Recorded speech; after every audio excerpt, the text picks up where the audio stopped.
আসসালামু আলাইকুম সুপ্রিয় শিক্ষার্থী সবাই কেমন আছো? আশা করি সবাই ভালো আছো। তো আজকে হচ্ছে আমাদের একটা ফ্রি লাইভ ক্লাস হচ্ছে। যারা যুক্ত হয়েছো সবাইকে স্বাগতম এবং যারা যুক্ত হয়নি তোমাদের বন্ধুরা সবাইকে পোস্টে একটু শেয়ার দিয়ে সবাইকে যুক্ত হওয়ার সুযোগ করে দাও। তো আনিয়া ইসলাম কমেন্ট করেছে আসসালামু আলাইকুম। ওয়ালাইকুম আসসালাম। মোহাম্মদ অভি, হাসিবুল হাসান, মায়া খাতুন, তন্নি আখি সবাই সালাম প্রদান করেছে। সবাইকে ওয়ালাইকুম আসসালাম। সবার সাথে আহ সবার জন্য শুভকামনা। রানী খাতুন, তন্নি আখি, মহসিনাত ইসলাম, কেয়া দাস, আদাব, আদাব কেয়া দাস। তো সবাইকে শুভকামনা। আমরা শুরু করছি ক্লাস। তো আমাদের প্রথম স্লাইড হচ্ছে তোমাদের জন্য। দেখো, প্রাচীন বাংলার প্রাচীন বাংলা মৌর্য শাসনের প্রতিষ্ঠাতা কে? প্রাচীন মৌর্য শাসন যেটা, মৌর্য শাসনের প্রতিষ্ঠাতা কে? তো মৌর্য শাসনের প্রতিষ্ঠাতা কে তোমরা ঝটপট উত্তর করে ফেলো। পুন্নি নমস্কার, নমস্কার পুন্নি। তো তোমরা ঝটপট একটু উত্তর করে ফেলো। মৌর্য শাসনের প্রতিষ্ঠাতা কে? বি উত্তর করেছো চন্দ্রগুপ্ত মৌর্য উত্তর করেছো। তো যারা বি উত্তর করেছো সবার উত্তর হচ্ছে সঠিক। প্রাচীন বাংলা মৌর্য শাসন আমলের প্রতিষ্ঠাতা হচ্ছে চন্দ্রগুপ্ত মৌর্য। আর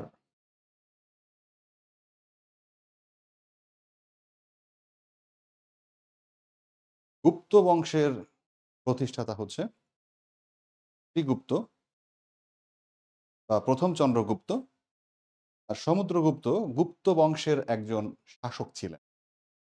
সো তোমরা জানো যে তোমাদের আজকে একটা টার্গেট দেওয়া রয়েছে যে তোমাদের এখানে যা পড়ানো হবে সেটার উপর তোমরা নোট করবা।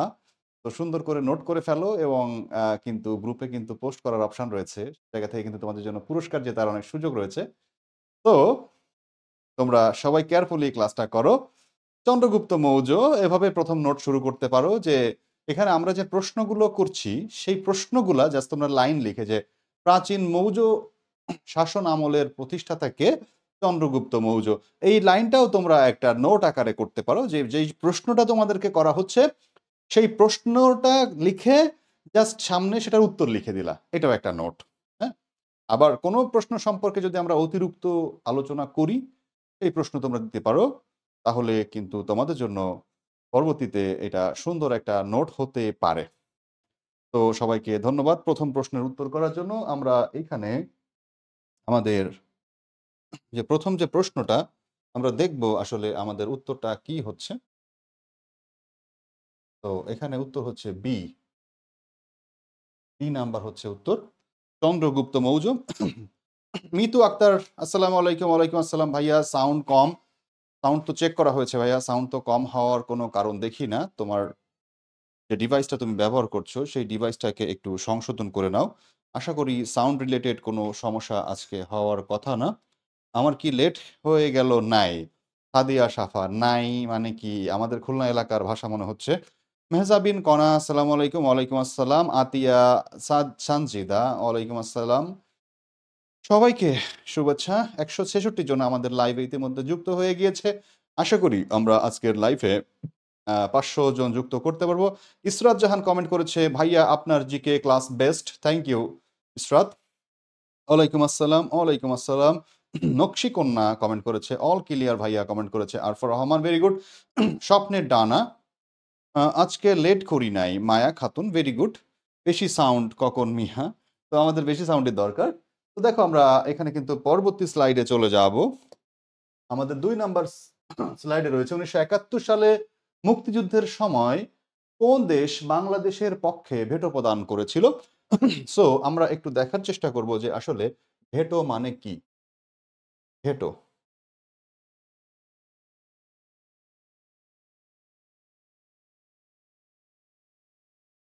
ভেটো। তো তোমরা নোট করতে পারো যে ভেটো হচ্ছে একটা ল্যাটিন শব্দ। ল্যাটিন, হ্যাঁ? ভেটো হচ্ছে একটা ল্যাটিন শব্দ। আর ভেটো শব্দের অর্থ হচ্ছে আমি ইহা মানি না। ভেটো অর্থ হচ্ছে আমি ইহা মানি না। তো ভেটো পাওয়ার প্রাপ্ত ৪টা দেশ রয়েছে। জাতিসংঘের নিরাপত্তা পরিষদের জাতিসংঘের নিরাপত্তা পরিষদের ৫টা স্থায়ী সদস্য দেশ আছে। যেই নিরাপত্তা পরিষদের ৫টা স্থায়ী সদস্যেরই ভেটো পাওয়ার দেওয়া আছে। তোমরা জানো যে জাতিসংঘের নিরাপত্তা পরিষদের মোট সদস্য সংখ্যা হচ্ছে ১৫টা দেশ। তো ১০টা হচ্ছে অস্থায়ী সদস্য, যাদের প্রত্যেকের মেয়াদ থাকে ২ বছর করে। আর ৫টা হচ্ছে স্থায়ী সদস্য, যারা আজীবন স্থায়ী সদস্য। এবং যাদেরকে ১৯৪৪ সালে ডাম্বারটন ওক সম্মেলন হচ্ছে আমেরিকার ওয়াশিংটনে অবস্থিত একটা জায়গা, ডাম্বারটন ওকস। এই ডাম্বারটন ওকস সম্মেলনে ১৯৪৪ সালে এই জাতিসংঘের নিরাপত্তা পরিষদের ৫টা সদস্য কারা হবে তাদেরকে নির্ধারণ করা হয়। এবং ১৯৪৫ সালে ইয়াল্টা হচ্ছে ইউক্রেনে অবস্থিত। সো আমি এখন যে তোমাদের যে জিনিসগুলো বলছি, যে তথ্যগুলো দিচ্ছি, সেই তথ্যগুলো কিন্তু এখন তোমরা খুব বেশি লিখতে পারছো না, কারণ আমাদের ১০০টা প্রশ্ন সলভ করতে হবে। তো প্রত্যেকটা প্রশ্নের জন্য যে ব্যাখ্যা দিব, সেই ব্যাখ্যা দেওয়ার জন্য তোমাদের যদি আলাদা লেখার টাইম আমি দেই, সেক্ষেত্রে আমাদের ২০টা বা ২৫টা এমসিকিউ হলে আমাদের ক্লাস শেষ হয়ে যাবে টাইম। তো দ্যাটস ওয়াই প্রত্যেকটা প্রশ্নের জন্য টাইম দেওয়া সম্ভব না। বাট আমি যেই কথাগুলো বলছি, এখানে কিন্তু অপশন আছে যে পরবর্তীতে যে ক্লাসটা রেকর্ডেড থাকবে, সেই রেকর্ডেড ক্লাসটা শুনেও কিন্তু তোমরা এখানে নোট করতে পারবে। তো ইনস্ট্যান্ট তোমরা একটা নোট করে রাখো, আর রেকর্ডেড ক্লাস যেটা শুনবা সেখান থেকে শুনে সুন্দর করে তোমরা এই তথ্যগুলো, যে অতিরিক্ত তথ্যগুলো আমি দিচ্ছি, সেই অতিরিক্ত তথ্যগুলো শুনে সেখান থেকে তোমরা পজ করে করে শুনে সেখান থেকে কিন্তু সুন্দর করে নোট করে এবং আগে পিছে তথ্য সংযোজন করে সেখান থেকে কিন্তু সুন্দর হাতের লেখা দিয়ে সুন্দর নোট কিন্তু তোমরা এখানে প্রেজেন্ট করে সেখান থেকে কিন্তু তোমরা পুরস্কার জিতে পারো। আলহামদুলিল্লাহ, আমাদের ৩১৮ জন যুক্ত হয়ে গিয়েছে লাইভে। সো এখানে যে প্রশ্নটা তোমরা উত্তর করছো, তোমরা উত্তর করো, আমি তোমাদের উত্তর সঠিক কোনটা সেটা আমরা বলে দেবো। তো এর পাশাপাশি কেউ প্রশ্ন করছে আসসালামু আলাইকুম, কেউ প্রশ্ন করছে কেমন আছেন ভাইয়া, কেমন আছেন স্যার, আমি ভালো আছি। আজকে কি ২৪ আওয়ার টাইম থাকবে নোট দেওয়ার? হ্যাঁ, ২৪ আওয়ার যেটা নিয়ম, সেই নিয়ম অনুযায়ী থাকবে। এখন আমরা এখানে দেখার চেষ্টা করব যে যেহেতু এখানে অনেক তথ্য তোমাদেরকে লিখতে হবে, সেহেতু নোট দেওয়ার জন্য তোমাদের টাইম দেওয়া হবে, কোনো সমস্যা নেই। তো আমরা এখানে দেখব যে আমরা কি আসলে বলতে চেয়েছি। তো দেখো, এখানে আমি বলেছি যে ভেটো হচ্ছে একটা ল্যাটিন শব্দ। ভেটো শব্দের অর্থ হচ্ছে আমি ইহা মানি না। ভেটো পাওয়ার প্রাপ্ত দেশ আছে ৫টা, যারা জাতিসংঘের নিরাপত্তা পরিষদের স্থায়ী সদস্য, তাদের ভেটো পাওয়ার দেওয়া আছে। জাতিসংঘের নিরাপত্তা পরিষদের স্থায়ী সদস্য কবে নির্ধারণ করা হয়? ১৯৪৪ সালে ডাম্বারটন ওকস ডাম্বারটন ওকস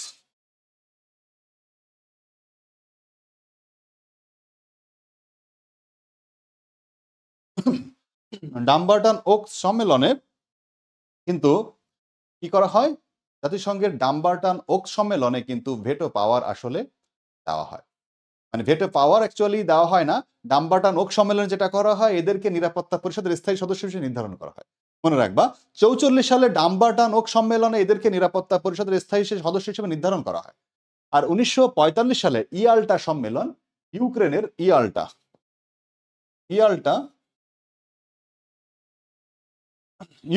ইয়াল্টা সম্মেলনে এই নিরাপত্তা পরিষদের ৫টা স্থায়ী সদস্যকে ভেটো পাওয়ার দেওয়া হয়। এখন ভেটো মানে কি? ভেটো মানে বাধা দেওয়ার লিগাল ক্ষমতা। তো এখানে দেখো যে প্রশ্নটা করা হয়েছে, ১৯৭১ সালে মুক্তিযুদ্ধের সময় জাতিসংঘের কোন দেশ বাংলাদেশের পক্ষে ভেটো প্রদান করেছিল? তো পক্ষে আসলে ভেটো দেওয়া যায় না।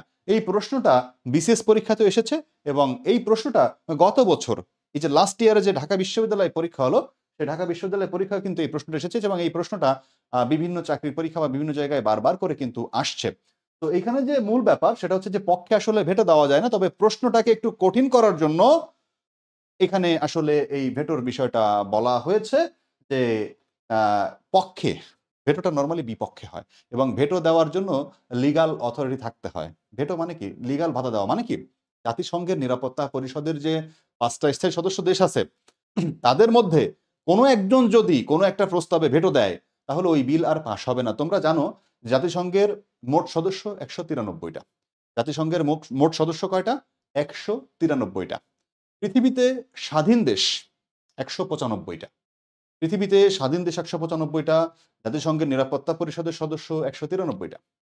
সরি, জাতিসংঘের মোট সদস্য, জাতিসংঘের মোট সদস্য হচ্ছে 93, আর নিরাপত্তা পরিষদের সদস্য হচ্ছে 15, আর নিরাপত্তা পরিষদের স্থায়ী সদস্য 5, নিরাপত্তা পরিষদের অস্থায়ী সদস্য 10। তো আমি যে বিষয়টা বলছিলাম, পৃথিবীতে স্বাধীন দেশ 195, জাতিসংঘের সদস্য 193। পৃথিবীতে দুটো দেশ আছে যারা স্বাধীন কিন্তু জাতিসংঘের সদস্য নয়। স্বাধীন কিন্তু জাতিসংঘের সদস্য নয় এরকম দুটো দেশ, তারা হচ্ছে ভ্যাটিকান সিটি আর কসোভো। স্বাধীন কিন্তু জাতিসংঘের সদস্য নয়, ভ্যাটিকান সিটি এবং কসোভো, এই দুটো দেশ স্বাধীন কিন্তু জাতিসংঘের সদস্য নয়। তো এই যে বিষয়গুলো আমি যে তোমাদের ক্লিয়ার কিছু ইনফরমেশন দিচ্ছি, সো এই ইনফরমেশনগুলো কিন্তু তোমরা তোমাদের নোটে ইনক্লুড করতে পারো, এবং অবশ্যই এই নোটটি আমি দেখবো যে কার নোট সুন্দর হয়েছে, এবং আমি যে ক্লাসটা নিয়েছিলাম এখানে মূল ইম্পর্টেন্ট তথ্যগুলো আসলে কারা নোটের মধ্যে নিয়ে এসেছে।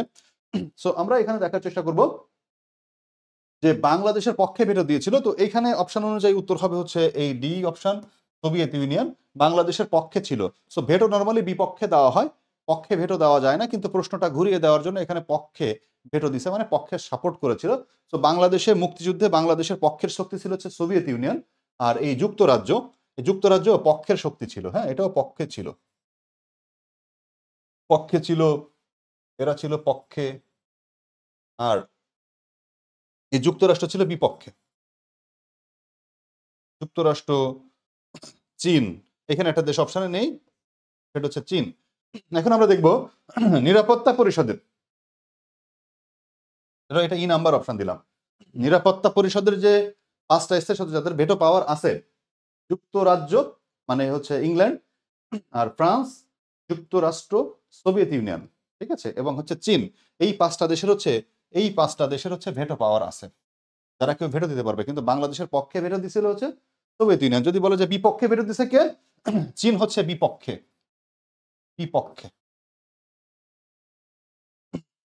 চীন কখন বিপক্ষে ভেটো দিছে? বাংলাদেশ যখন জাতিসংঘের সদস্য পদ পেতে চাইছে।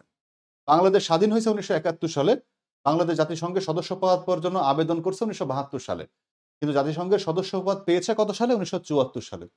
বাংলাদেশ জাতিসংঘের সদস্য পদ 1974 সালে কেন পেল? চীন ভেটো দিছে, বলছে না এদেরকে সদস্য পদ দেওয়া যাবে না। পরবর্তীতে রাশিয়ার মধ্যস্থতায় তাদেরকে সমঝোতা করানো সম্ভব হয়েছে, এবং পরবর্তীতে তারা আমাদেরকে এখানে ভেটো তুলে নিয়ে পরবর্তীতে কিন্তু আমরা জাতিসংঘের সদস্য পদ পেয়েছি। তো তোমরা নিশ্চয়ই জানো যে বাংলাদেশ 1974 সালে সদস্য পদ পেয়েছে জাতিসংঘের। এর পরের প্রশ্নে আমরা কিন্তু এই প্রশ্নে অনেক তথ্য দেখলাম। তো এইখান থেকে কিন্তু তোমরা এই প্রশ্নের ক্লাস থেকে কিন্তু এই প্রশ্নটার ব্যাখ্যা থেকে কিন্তু প্রচুর পরিমাণে তোমরা। আইরিন পারভিন কমেন্ট করেছে, ভাইয়া ইমুতেই মেসেজ দিছি, সময় হলে দেখে নিন। ভাইয়া আমি তো ইমু ইউজ করি না, ইমু ইউজ করে হচ্ছে সেই সমস্ত মহিলারা যাদের স্বামী বিদেশে থাকে। আমি হচ্ছে হোয়াটসঅ্যাপ ব্যবহার করি, তোমরা হোয়াটসঅ্যাপে মেসেজ দিবা আমাকে। সো ভেটো দিলে তো যুক্তরাষ্ট্র হবে। হ্যাঁ, যুক্তরাষ্ট্র হবে না, আসলে এখানে চীনও আছে। ভেটো মানে বিপক্ষে দেওয়া, রোকসানা আকি কমেন্ট করেছে। তো আলটিমেটলি এখানে আমরা দেখার চেষ্টা করব যে গারো উপজাতি কোন জেলায় বাস করে, গারো উপজাতি কোন জেলায় বাস করে। তো এটা ঢাকা বিশ্ববিদ্যালয়ের বিগত বছরের প্রশ্ন, বিসিএস পরীক্ষার বিগত বছরের প্রশ্ন, নার্সিং এর বিগত বছরের প্রশ্ন, বিভিন্ন জায়গায় কিন্তু এই প্রশ্নগুলো এসেছে। বলছে যে এই কোশ্চেনটার অ্যান্সার কি হবে? স্যার অ্যান্সার তো দিয়ে দিলাম ভাইয়া, অ্যান্সার দিয়ে দিয়েছি যে সোভিয়েত ইউনিয়ন, বা 4 নাম্বার অপশন যেটা ছিল সেটা তোমাদের এখানে অ্যান্সার দিয়ে দিয়েছি, আমি এখানে টিক দিয়ে দিয়েছি সোভিয়েত ইউনিয়ন। তো এর পরের প্রশ্ন দেখো, গারো উপজাতি কোথায় বসবাস করে? গারো হচ্ছে ময়মনসিংহ, বৃহত্তর ময়মনসিংহে বসবাস, বৃহত্তর ময়মনসিংহ, এই বৃহত্তর ময়মনসিংহে বসবাস করে। বেসিক্যালি ময়মনসিংহ, নেত্রকোনা, শেরপুর এবং টাঙ্গাইল। তো দেখো এখানে যে বিষয়টা হচ্ছে, গারোরা কিন্তু টাঙ্গাইলেও আছে, বাট টাঙ্গাইল কিন্তু এখানে অপশন আছে, কিন্তু টাঙ্গাইল কিন্তু উত্তর হবে না, উত্তর হবে হচ্ছে ময়মনসিংহ। উত্তর কোনটা হবে? ময়মনসিংহ উত্তর হবে। দেখো আমি তোমাদেরকে দাগিয়ে দিয়েছি। সো গারোরা পার্বত্য চট্টগ্রামে বসবাস করে না। আমরা জানি যে পার্বত্য চট্টগ্রামে অনেক আদিবাসী বসবাস করে, কিন্তু এই যে উপজাতি, এই উপজাতি টার্ম থেকে আমাদের বের হয়ে আসতে হবে, বলতে হবে আদিবাসী। আদিবাসী, কারণ যারা আমাদের এখানে ক্ষুদ্র নৃগোষ্ঠী রয়েছে তারা কিন্তু আসলে নিজেদেরকে উপজাতি বলে কমফোর্টেবল ফিল করে না। আমাদের এখানে নিশ্চয়ই ক্লাসের মধ্যে অনেকে থাকতে পারো যারা আদিবাসী রয়েছে। তো আমরা উপজাতি না বলে আমরা সবসময় তাদেরকে আদিবাসী বলে সম্মান করার চেষ্টা করব।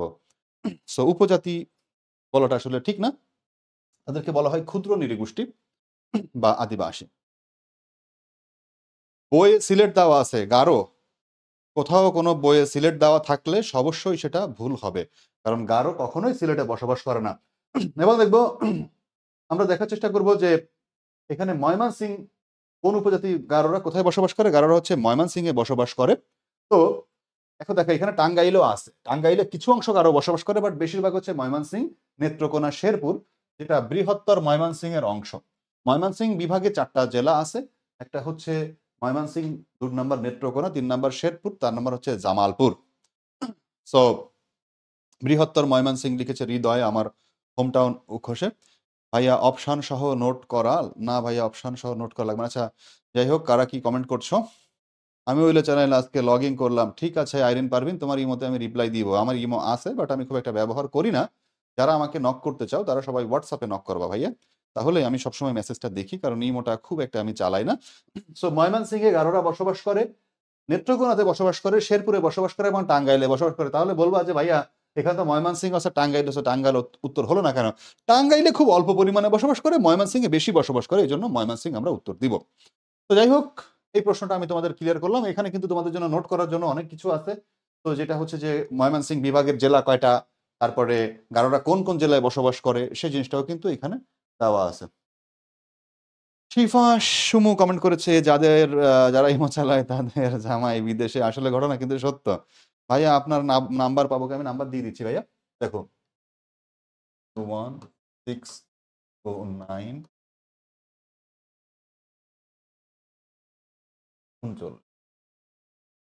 এটাই হচ্ছে আমার নাম্বার। তো তোমরা ঝটপট উত্তর করে ফেলেছো নিশ্চয়ই। এটা যারা ময়মনসিংহ উত্তর করেছো তাদের সবার উত্তর সঠিক হয়েছে। যারা ময়মনসিংহ উত্তর করেছো তাদের সবার উত্তর সঠিক হয়েছে। আমি গৌরীপুর ময়মনসিংহ থেকে হৃদয় আহমেদ, ভেরি গুড, ময়মনসিংহের মানুষ। তো আমরা দেখেছি, তোমরা দেখো এখানে 01609598739 এখানে আমার হোয়াটসঅ্যাপ নাম্বার রয়েছে। চাইলে তোমরা এখানে স্ক্রিনশট করে রাখতে পারো বা লিখে রাখতে পারো দ্রুত। আমি কিন্তু পরের স্লাইডে চলে যাচ্ছি। সো দেখো আমরা এবার পরবর্তী স্লাইডে চলে আসবো। দেখো সংবিধানের কোন সংশোধনীকে ফার্স্ট ডিস্ট্রাকশন অফ কনস্টিটিউশন বলে আখ্যায়িত করা হয়? তো এটা শেখ হাসিনার সরকারের সময়ে দেওয়া একটা প্রশ্ন। এই প্রশ্ন এখন আর আসবে না। তো হালুয়াঘাট ময়মনসিংহ থেকে ফারজানা। হালুয়াঘাট হচ্ছে ময়মনসিংহের একটা সীমান্তবর্তী এলাকা। তো আমার full family imo user. So very good. So এটা হচ্ছে আমরা ফান করলাম। ইমো অনেক ভদ্রলোকেরাও ব্যবহার করে বা সবাই যারা প্রয়োজন সোশ্যাল মিডিয়া ব্যবহার করে। তো নরমালি বেশিরভাগরাই যাদের স্বামী বিদেশ তারা ইমোতে কথা বলে, ইমোতে তারা ভিডিও কল করে। এগুলো নরমাল একটা জিনিস। তো এটা কমন জিনিস। আমরা এটা নিয়ে পার্সোনালি কেউ নিব না। এটা মজা করার জন্য বলেছি। সো কে কোথা থেকে নিশ্চয়ই তোমরা কমেন্ট করছো। Very good. নিজেদের মধ্যে পরিচিত হয়ে নিবা তোমরা। এবার হচ্ছে সংবিধানের ফার্স্ট ডিস্ট্রাকশন। ডিস্ট্রাকশন মানে হচ্ছে ধ্বংস, যেটা বলা হচ্ছে। তো আমরা জানি যে শেখ হাসিনা গভর্নমেন্ট থাকার সময় সংবিধানের ৩টা সংশোধনী অবৈধ ছিল। অবৈধ সংশোধনী ৫ম, ৭ম, ১৩তম। আর পরবর্তীতে আওয়ামী লীগ গভর্নমেন্টের সময় এসে ১৬তম সংশোধনীকে অবৈধ করা হয়েছে। তো সংবিধানের ৪টা সংশোধনী মূলত অবৈধ সংশোধনী। ৫ম সংশোধনী, ৭ম সংশোধনী, ১৩তম সংশোধনী আর ১৬তম সংশোধনী। তো ৫ম সংশোধনী করেছিল জিয়াউর রহমান। শেখ মুজিবের হত্যার পরে জিয়াউর রহমান যখন ক্ষমতা আসলো, তখন জিয়াউর রহমান ক্ষমতায় এসে ১৯৭৯ সালে এই সংশোধনী দিল। এবং এই ৭৯ সালের সংশোধনীর মধ্যে তিনি বললেন যে ১৯৭৫-এর শেখ মুজিবের হত্যা পরবর্তী সময়ে যত সামরিক কর্মকাণ্ড রয়েছে তার সবকিছুকে বৈধতা দেওয়া হবে। সব সামরিক কর্মকাণ্ড বৈধ। তো তিনি যখন এটা বললেন তখন কিন্তু মানে এই সংশোধনীটাকে পরবর্তীতে আওয়ামী লীগ গভর্নমেন্ট এসে এই সংশোধনীটাকে অবৈধ ঘোষণা করা হয়। মানে ডিস্ট্রাকশন মানে ধ্বংস টাইপের বোঝাচ্ছে। তো ফার্স্ট ডিস্ট্রাকশন এটাকে বলে আখ্যায়িত করা হয়। তো এটা কিন্তু উত্তর হবে ৫ম সংশোধনী। আমরা পরের স্লাইডে চলে আসি। দেখো বাংলাদেশ জাতিসংঘের কততম সদস্য? সো এটা একটা সহজ প্রশ্ন। তোমরা এটা নিশ্চয়ই পারবা। তোমরা সবাই উত্তর করার চেষ্টা করো যে কোনটা এটার উত্তর হবে।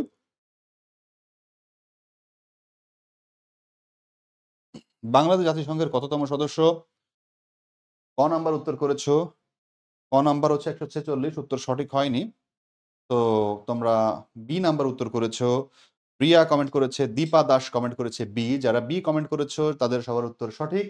তো আমরা দেখার চেষ্টা করব বি নাম্বার হচ্ছে আমাদের উত্তর। জাতিসংঘের 136তম সদস্য হচ্ছে এখানে আমরা দেখলাম বাংলাদেশ হচ্ছে জাতিসংঘের 136তম সদস্য। বাংলাদেশ 1974 সালে 17 সেপ্টেম্বর জাতিসংঘের 29তম অধিবেশনে 146তম দেশ হিসেবে সদস্য পদ পেয়েছে। তো যারা বি কমেন্ট করেছো তাদের সবার উত্তর সঠিক হয়েছে। বাংলাদেশ জাতিসংঘের 136তম দেশ হিসেবে সদস্য পদ পেয়েছে। বাগেরহাট থেকে কেউ আছে বলেছে ফাতেমা ইসলাম নবী। হ্যাঁ, আমি নিজেই বাগেরহাট থেকে আসি। যে বাগেরহাটের কোথায় তোমার বাড়ি আমাকে তুমি হোয়াটসঅ্যাপে নক দিয়ে জানাইও, তোমার সাথে কথা হবে। তো এবার হচ্ছে যে বাংলাদেশ জাতিসংঘের 136তম সদস্য 29তম অধিবেশনে সদস্যপদ লাভ করেছে। 17 সেপ্টেম্বর 1974 সালে বাংলাদেশ জাতিসংঘের সদস্য পদ লাভ করেছে। তো যারা যারা বাগেরহাটের আছো তারা হচ্ছে আমার এলাকার লোক। দেখো আমরা পরবর্তী স্লাইডে চলে যাই। 6 নাম্বার প্রশ্ন, জাতিসংঘ সমুদ্র আইন কত সালে স্বাক্ষরিত হয়েছিল? জাতিসংঘ সমুদ্র আইন কত সালে স্বাক্ষরিত হয়েছিল? তো এটা দেখো, এটা তোমরা অ্যান্সার করার চেষ্টা করো। এটা কত নাম্বার অপশন হবে? বি অপশন করেছো। মারুফা আক্তার কমেন্ট করেছে বি। মারুফা আক্তার কমেন্ট করেছে বি। তো আমরা দেখার চেষ্টা করব যে এটার উত্তর হবে বি নাম্বার। তো বি যারা উত্তর করেছে তাদের উত্তর সঠিক। দেখো জাতিসংঘ সমুদ্র আইন কত সালে স্বাক্ষরিত হয়েছিল? 1982 সালে জাতিসংঘ সমুদ্র আইন স্বাক্ষরিত হয়েছিল। তো এই সমুদ্র আইনটা থেকে পরীক্ষা এসেছিল যে বাংলাদেশ ভারত যখন সমুদ্র যে সীমানা যে বিনিময় হয়েছিল ওই সময় তার সময় সাম্প্রতিক ছিল। এখন এই প্রশ্নগুলো সাম্প্রতিক আকারে নেই। এখন খুব একটা গুরুত্বপূর্ণ না এই মুহূর্তে পরীক্ষা আসার জন্য। তো তোমরা জাস্ট দেখছো, এটা দেখে রাখবে। এরপর দেখো আমরা 7 নাম্বার প্রশ্নে চলে আসি। সানশাইন পলিসি খুবই ইম্পর্টেন্ট একটা প্রশ্ন। সানশাইন পলিসি বিসিএস পরীক্ষার বিগত বছরের প্রশ্ন। সানশাইন পলিসির সাথে জড়িত দেশ কোনটা? সো দুটো উপদ্বীপ, এটা কোরীয় হচ্ছে উপদ্বীপ, কোরিয়াকে বলা হয় উপদ্বীপ। তো কোরিয়া উপদ্বীপের অংশ হচ্ছে এই উত্তর কোরিয়া আর দক্ষিণ কোরিয়া। সো এই কোরিয়া উপদ্বীপের মধ্যে নিজেদের মধ্যে যে সম্পর্ক ভালো করা, তার জন্য হচ্ছে এই সানশাইন পলিসিটা করা হয়েছিল। তো এই সানশাইন পলিসির দেশ হচ্ছে উত্তর কোরিয়া এবং দক্ষিণ কোরিয়া। এদের মধ্যে যে পলিসিটা নেওয়া হয়েছিল সেটাই সানশাইন পলিসি। তোমরা কিভাবে নোট করতে পারো, নোটটাকে সুন্দর করতে পারো, বড় করতে পারো, তোমরা এভাবে লিখবা যে সানশাইন পলিসির দেশ উত্তর কোরিয়া, অপশন ছাড়া উত্তর লিখে ফেলবা। তাহলে নিজেদের নোটটাকে আরো বেটার করে তোমরা এদিক থেকে আগাতে পারবা। তো এইটা কিভাবে লিখতে হয়, কিভাবে সুন্দর করে নোট করতে হয়, তথ্য দিবা তোমরা। এর সাথে যে তথ্যগুলো আমরা পরবর্তীতে দিচ্ছি, অনেকের প্রশ্ন হচ্ছে যে ভাই আপনি যেভাবে বলছেন দ্রুত, আমরা তো সাথে সাথে লিখতে পারছি না। 24 ঘন্টা টাইম পাবা তোমরা। আমার ক্লাস শেষ হয়ে যাওয়ার পরে বা আগামীকালকে সকালে বা দিনের বেলায় তোমরা কিন্তু এই ভিডিওটা রেকর্ডেড আকারে দেখতে পারবা। তো রেকর্ড আকারে যখন দিবা তখন তোমরা এটা টেনে টেনে বারবার শুনে শুনে আমি কি বলছি সেইগুলো দিতে পারবা। কারণ আমাদের 100টা এমসিকিউ সলভ করতে হবে, সময় হচ্ছে 2 ঘন্টা। তো প্রত্যেকটা জিনিস বলে লেখার জন্য আলাদা টাইম দিতে গেলে আমাদের ক্লাস শেষ হবে না। তো আমার মেসেজ সেন্ড হচ্ছে না কেন? তো মেসেজ কোথায় সেন্ড করেছো? পূজা মল্লিক। তো এবার আমরা দেখার চেষ্টা করব নিচের কোন সংস্থাটির সচিবালয় বাংলাদেশে অবস্থিত? সচিবালয় হচ্ছে প্রধান অফিস। তো আমরা দেখার চেষ্টা করব নিচের কোন সংস্থাটির সচিবালয় বাংলাদেশে অবস্থিত। তো বিমস্টেক, দেখো বিমস্টেক, বিমস্টেক, বিমস্টেকের সচিবালয় হচ্ছে ঢাকার গুলশানে। গুলশানে, ঢাকার গুলশানে হচ্ছে বিমস্টেকের সদর দপ্তর। বিমস্টেকের সাবেক সদর দপ্তর ছিল হচ্ছে ব্যাংকক। সাবেক, আগের সদর দপ্তর ছিল হচ্ছে ব্যাংকক। থাইল্যান্ডের রাজধানী ব্যাংককে বিমস্টেকের সদর দপ্তর ছিল। সো বিমস্টেকের সদর দপ্তরটাকে কিন্তু চেঞ্জ করে নিয়ে আসা হয়েছে। বিমস্টেকের পূর্ণরূপ হচ্ছে বে of Bengal initiative for multi sectoral technical and economic cooperation.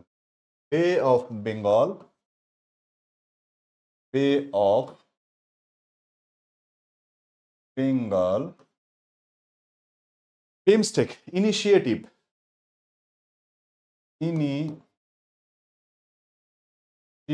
For multi sectoral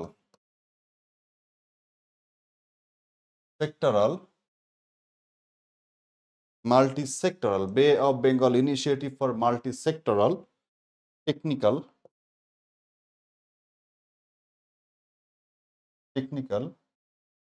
and Economic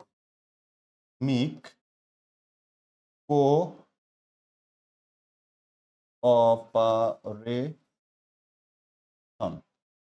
তো তোমরা সুন্দর করে হাতের লেখা দিয়ে লিখে নিও, Bay of Bengal Initiative for Multi-Sectoral Technical and Economic Cooperation.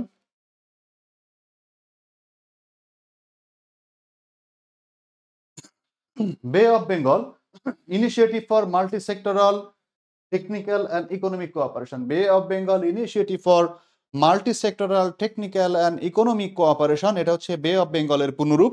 So তোমরা চাইলে নোটের মধ্যে এই বে অফ বেঙ্গলের পুনরূপটা লিখে দিতে পারো। সো এইখান থেকে আমি লিখে দিলাম, এইখান থেকে না বুঝতে পারলে তোমাদের এটা কিন্তু অপশন রয়েছে, তোমরা কিন্তু চাইলে এখান থেকে দিতে পারবা। এখনো কি ডিসকাউন্ট কোর্সে শিওর সাকসেস কোর্সে ভর্তি হওয়া যাবে, এটা তোমরা অফিসে যোগাযোগ করে নিবা। তো ভাইয়া এগুলো কি ইউটিউবে রেকর্ড থাকবে? হ্যাঁ, আমাদের এখানে ফেসবুকেই রেকর্ড করা থাকবে। তো আমরা দেখার চেষ্টা করবো এর পরবর্তী প্রশ্নে কি আছে। কোন দেশটি ইউরোপের বাল্টিক অঞ্চলে অবস্থিত? বাল্টিক অঞ্চলে। তো ইউরোপের মধ্যে বাল্টিক অঞ্চল রয়েছে, তারপরে স্ক্যান্ডিনেভিয়ান অঞ্চল রয়েছে, অনেক রকম অঞ্চল রয়েছে। তো বাল্টিক অঞ্চলের রাষ্ট্র এখানে হচ্ছে অস্ট্রিয়া। এই অস্ট্রিয়া হচ্ছে বাল্টিক অঞ্চলে, যেমন এশিয়া মহাদেশকে বিভিন্ন আঞ্চলিক অংশে ভাগ করা হয়েছে, যেমন তোমার দক্ষিণ এশিয়া, দক্ষিণ পূর্ব এশিয়া। সো ইউরোপ মহাদেশে বিভিন্ন অঞ্চল রয়েছে। সো এই অঞ্চলগুলোর মধ্যে বলছে বাল্টিক রাষ্ট্র কোনটা, এই বাল্টিক রাষ্ট্রের মধ্যে কিন্তু এখানে বলছে যে অবস্থিত নয়। তো বলছে যে ইউরোপের কোন দেশটি বাল্টিক অঞ্চলে অবস্থিত নয়, এটা হচ্ছে অস্ট্রিয়া। তো আমরা এটা দেখার চেষ্টা করলাম এই প্রশ্নের উত্তরটা। তো আমরা এর পরবর্তী প্রশ্নে চলে আসবো। দেখো, কোন দুটি দেশের মধ্যে সীমান্ত বিরোধ নিষ্পত্তির জন্য 2019 সালে শান্তি নোবেল পুরস্কার দেওয়া হয়? তো 19 সালের যে শান্তি নোবেল পুরস্কার, এই প্রশ্ন অনেক ব্যাকডেটেড। তো এই প্রশ্ন এখন তোমাদের আর পড়ার দরকার নাই, কারণ নতুন সময়ে কিন্তু চলে এসছে 2021 সালে বা 22 সালে কি হয়েছে এগুলো এখন আর আসবে না, 2024 সালে। সো আমরা এইটা ফর্মালি আমরা সলভ করব উত্তরটা। সো উত্তর করলে আমরা দেখার চেষ্টা করব ইথিওপিয়া এবং ইরিত্রিয়া। ইথিওপিয়া এবং ইরিত্রিয়া হচ্ছে এটার উত্তর, বাট 19 সালের প্রশ্ন এখানে আসবে না। তোমাদের মনে করতে হবে 2024 সালে শান্তিতে নোবেল পুরস্কার কে দিছে। তো তোমরা যখন নোট করবা তখন 2024 সালে শান্তিতে নোবেল পুরস্কারটা লিখে রাখবা। 2024 সালে শান্তিতে নোবেল পুরস্কার পেয়েছে নিহন হিদানকায়ো। নিহান হিদানকায়ো, নিহন হিদানকায়ো একটি জাপানি সংস্থা, যেটা প্রতিষ্ঠিত হয়েছে 1956 সালে। নিহন হিদানকায়ো একটি জাপানি সংস্থা যেটা 1956 সালে প্রতিষ্ঠিত হয়েছে। এরা পারমাণবিক অস্ত্র বিরোধী। কি? পারমাণবিক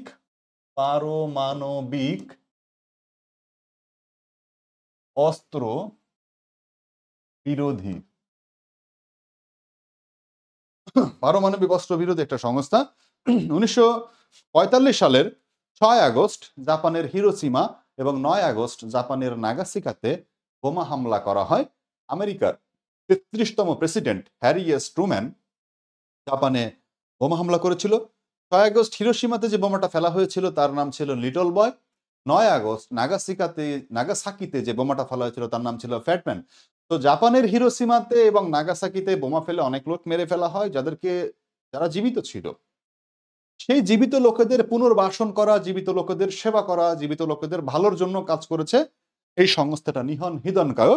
এবং পৃথিবীতে পারমাণবিক অস্ত্র বিস্তার রোধে তারা কথা বলে এবং পারমাণবিক অস্ত্র ব্যবহারের যে কুফল সেটা কিন্তু তারা প্রচার করে থাকে। এটা অবদানের জন্য তারা 2024 সালে শান্তিতে নোবেল পুরস্কার পেয়েছে। তো 2019 সালে শান্তি নোবেল এই টাইপের প্রশ্নগুলো এখন অনেক ব্যাকডেটেড হয়ে গেছে। এটা পুরাতন প্রশ্ন আকারে হয়তো এখানে দেওয়া আছে। আমরা ২৪ সালেরটা আপডেট করে নিব।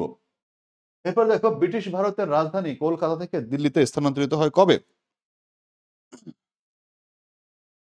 বলো তো কবে হয়? ব্রিটিশ ভারতের রাজধানী কলকাতা থেকে দিল্লিতে স্থানান্তরিত হয় কবে? মাদারগঞ্জ, পূজা মল্লিক স্যার। বলো পূজা মল্লিক।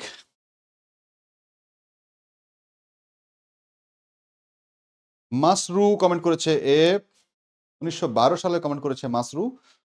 এমএসটি রিয়া কমেন্ট করেছে ১২ সালে। Very good. যারা ১২ সালে কমেন্ট করেছে তাদের সবার উত্তর সঠিক।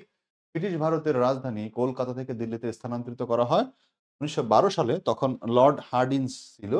লর্ড হার্ডিঞ্জের সময়ে। লর্ড হার্ডিঞ্জ ১৯১২ সালে ঢাকা বিশ্ববিদ্যালয় প্রতিষ্ঠার জন্য নাথান কমিশন গঠন করা হয়। নাথান কমিশন ১৯১২ সালে ঢাকা বিশ্ববিদ্যালয় প্রতিষ্ঠার জন্য নাথান কমিশন গঠন করা হয়। নাথান কমিশনটা ছিল ১৩ সদস্য বিশিষ্ট। নাথান কমিশন ছিল ১৩ সদস্য বিশিষ্ট। আর ১৯১২ সালে নাথান কমিশন গঠিত হয়। পরীক্ষায় আসে ঢাকা বিশ্ববিদ্যালয় প্রতিষ্ঠার জন্য কোন ব্রিটিশ ভাইসরয়ের গুরুত্বপূর্ণ অবদান ছিল? সো আমরা অনেকেই মনে করি যে লর্ড কার্জন মনে হয়, কারণ কার্জন হল আছে ঢাকা বিশ্ববিদ্যালয়ে। বাট কার্জন হল ঢাকা বিশ্ববিদ্যালয় প্রতিষ্ঠার জন্য অবদানের সেই সময়টা আসলে পায়নি। ঢাকা বিশ্ববিদ্যালয় যখন প্রতিষ্ঠা হয়েছে তখন লর্ড হার্ডিঞ্জ প্রাথমিকভাবে এটার জন্য সুপারিশ করেছিল। মানে ১২ সাল থেকে কিন্তু আসলে এই নাথান কমিশনটা গঠন করা হয়। সেই সময় থেকে ঢাকা বিশ্ববিদ্যালয় প্রতিষ্ঠার জন্য গুরুত্বপূর্ণ অবদান রাখে হার্ডিঞ্জ। তো আমরা এখানে দেখে রাখবো এর পরবর্তীতে কি প্রশ্ন রয়েছে। ইনকা সভ্যতা কোন অঞ্চলে বিরাজমান ছিল? তো ইনকা একটা সভ্যতা। এই সভ্যতা কোথায় ছিল? দক্ষিণ আমেরিকা, আফ্রিকা, ইউরোপ, মধ্যপ্রাচ্য। তো আমরা দেখার চেষ্টা করব যে ইনকা সভ্যতা আসলে কোথায় ছিল। তো আমরা যদি দেশ জানার চেষ্টা করি, আমরা জানি যে ইনকা সভ্যতা গড়ে উঠেছিল পেরুতে। পেরু, পেরুর মাচু পিচু অঞ্চলে। মাচু পিচ্চু। পেরুর মাচু পিচু অঞ্চলে ইনকা সভ্যতা গড়ে উঠেছিল। এখন তাহলে আমাদের জানতে হবে যে পেরু কোন মহাদেশে অবস্থিত?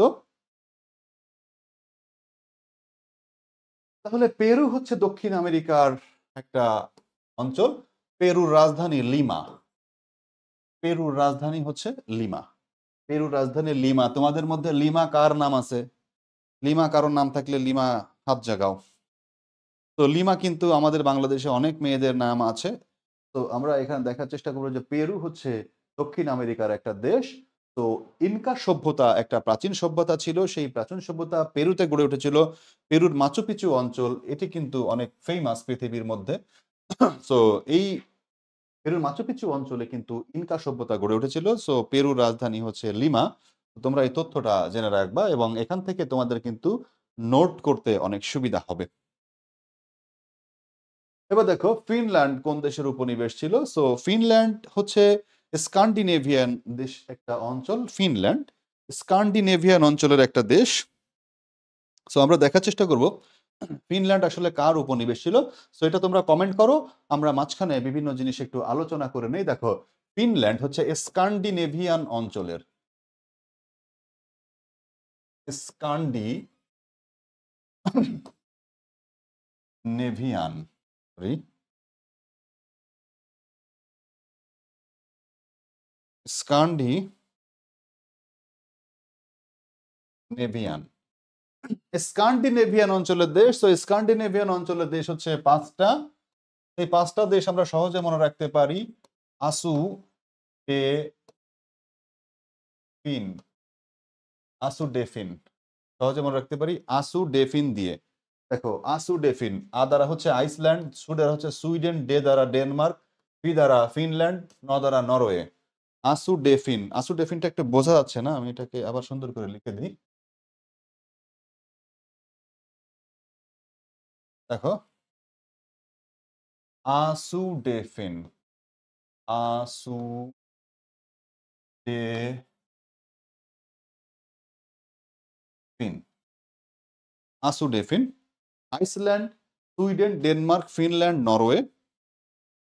এবার হচ্ছে আমরা এই এখান থেকে যদি দেখবো যে আসোডেফিন দ্বারা আমরা বুঝতে পারি যে Iceland, Sweden, Denmark, Finland, Norway এটা দ্বারা আমরা বুঝতে পারবো যে এগুলো স্ক্যান্ডিনেভিয়ান অঞ্চলের দেশ। তো এইখানে যে ফিনল্যান্ড এরা হচ্ছে সুইডেনের উপনিবেশ ছিল। ফিনল্যান্ড হচ্ছে কার উপনিবেশ? সুইডেনের উপনিবেশ। আমাদের সি নাম্বার অপশন হচ্ছে উত্তর। ইমরান কমেন্ট করেছে, ভাইয়া কেমন আছেন আপনি? আলহামদুলিল্লাহ। কমেন্ট আচ্ছা, নাকি অন্য কাউকে জিজ্ঞেস করেছো? নোট করে পোস্ট করো। ভাইয়া টপিকটা বুঝি নাই, আবার যদি বলতেন। টপিকটা হচ্ছে উপনিবেশ। কার উপনিবেশ ছিল? উপনিবেশ মানে কেউ কাউকে দখল করে রাখা। তো তোমরা যারা এখানে রয়েছো তাদের সবারই আসলে এটা বোঝা উচিত যে উপনিবেশ জিনিসটা কি। তো উপনিবেশ যদি তোমরা বুঝতে পারো তাহলে তোমাদের অসুবিধা হওয়ার কথা না। সো মানে হচ্ছে এখানে প্রশ্ন করেছে যে ফিনল্যান্ড কোন দেশের উপনিবেশ ছিল? সুইডেন। তো এটা তো খুবই সহজ একটা জিনিস, এটা তো না বুঝতে পারার মতো আসলে কিছু আছে বলে আমার কাছে মনে হয় না। এখন উপনিবেশ কি এটাও এখন এই স্টেজে এসে যদি তোমাদের বোঝাইতে হয় সেটা খুবই দুঃখজনক। এবার আমরা দেখো, আন্তর্জাতিক আদালতে মিয়ানমার কর্তৃক রোহিঙ্গা গণহত্যার অভিযোগে মামলা করে কোন দেশ? এটা হচ্ছে গাম্বিয়া। গাম্বিয়া হচ্ছে আফ্রিকার একটা দেশ। আফ্রিকা মহাদেশের একটা দেশ হচ্ছে গাম্বিয়া। সো এটা কিন্তু অনেক পুরাতন তথ্য। এইগুলো আরো 2 বছর 3 বছর আগে সাম্প্রতিক ছিল এবং এটা বিসিএস পরীক্ষায় বিগত বছরের প্রশ্ন এসেছিল। সো আমাদেরকে এখন দেখতে হবে চলতি সময়ের যে সাম্প্রতিক প্রশ্ন যেগুলো। তো দেখো, এখানে বলেছে জার্মানির প্রথম নারী চ্যান্সেলরকে। জার্মানির সরকার প্রধানকে বলা হয় চ্যান্সেলর। পরীক্ষায় প্রশ্ন আসে কোন দেশের সরকার প্রধানকে চ্যান্সেলর বলা হয়? সাদিয়া ইসলাম কমেন্ট করছে, ভাইয়া আপনার ক্লাসে মনোযোগ বাড়ে। থ্যাংক ইউ সাদিয়া ইসলাম, তোমরা সবসময় আমার ক্লাসের সাথে থাকবা এবং আমার সাথে থাকবা, তাহলে তোমাদের মনোযোগ বাড়বে। জার্মানির সরকার প্রধানকে বলা হয় চ্যান্সেলর। আমরা জানি পৃথিবীর সব দেশের সরকার প্রধানকে প্রেসিডেন্ট বা প্রধানমন্ত্রী বলা হয়। জার্মানির সরকার প্রধান চ্যান্সেলর। জার্মানির প্রথম নারী চ্যান্সেলর হচ্ছে অ্যাঞ্জেলা মার্কেল। তিনি এখন সাবেক হয়ে গিয়েছেন। তো সাবেক হয়ে যাওয়ার কারণে এই প্রশ্নগুলা এখন নাও আসতে পারে। এবার আমরা দেখব 2015 সালে প্যারিস চুক্তির মধ্যে সম্পর্কিত বিষয়বস্তু হচ্ছে 2015 সালের যে প্রশ্ন, এই প্রশ্ন এখন পূরণ হয়ে গেছে। তো এইগুলো এখন আর আপডেটেড নেই। তো তারপরে তোমরা দেখে রাখো জলবায়ু পরিবর্তন হ্রাস, এটা হচ্ছে এটার উত্তর। এই প্রশ্ন এখন আর এত গুরুত্বপূর্ণ না, এটা অনেক পুরাতন প্রশ্ন।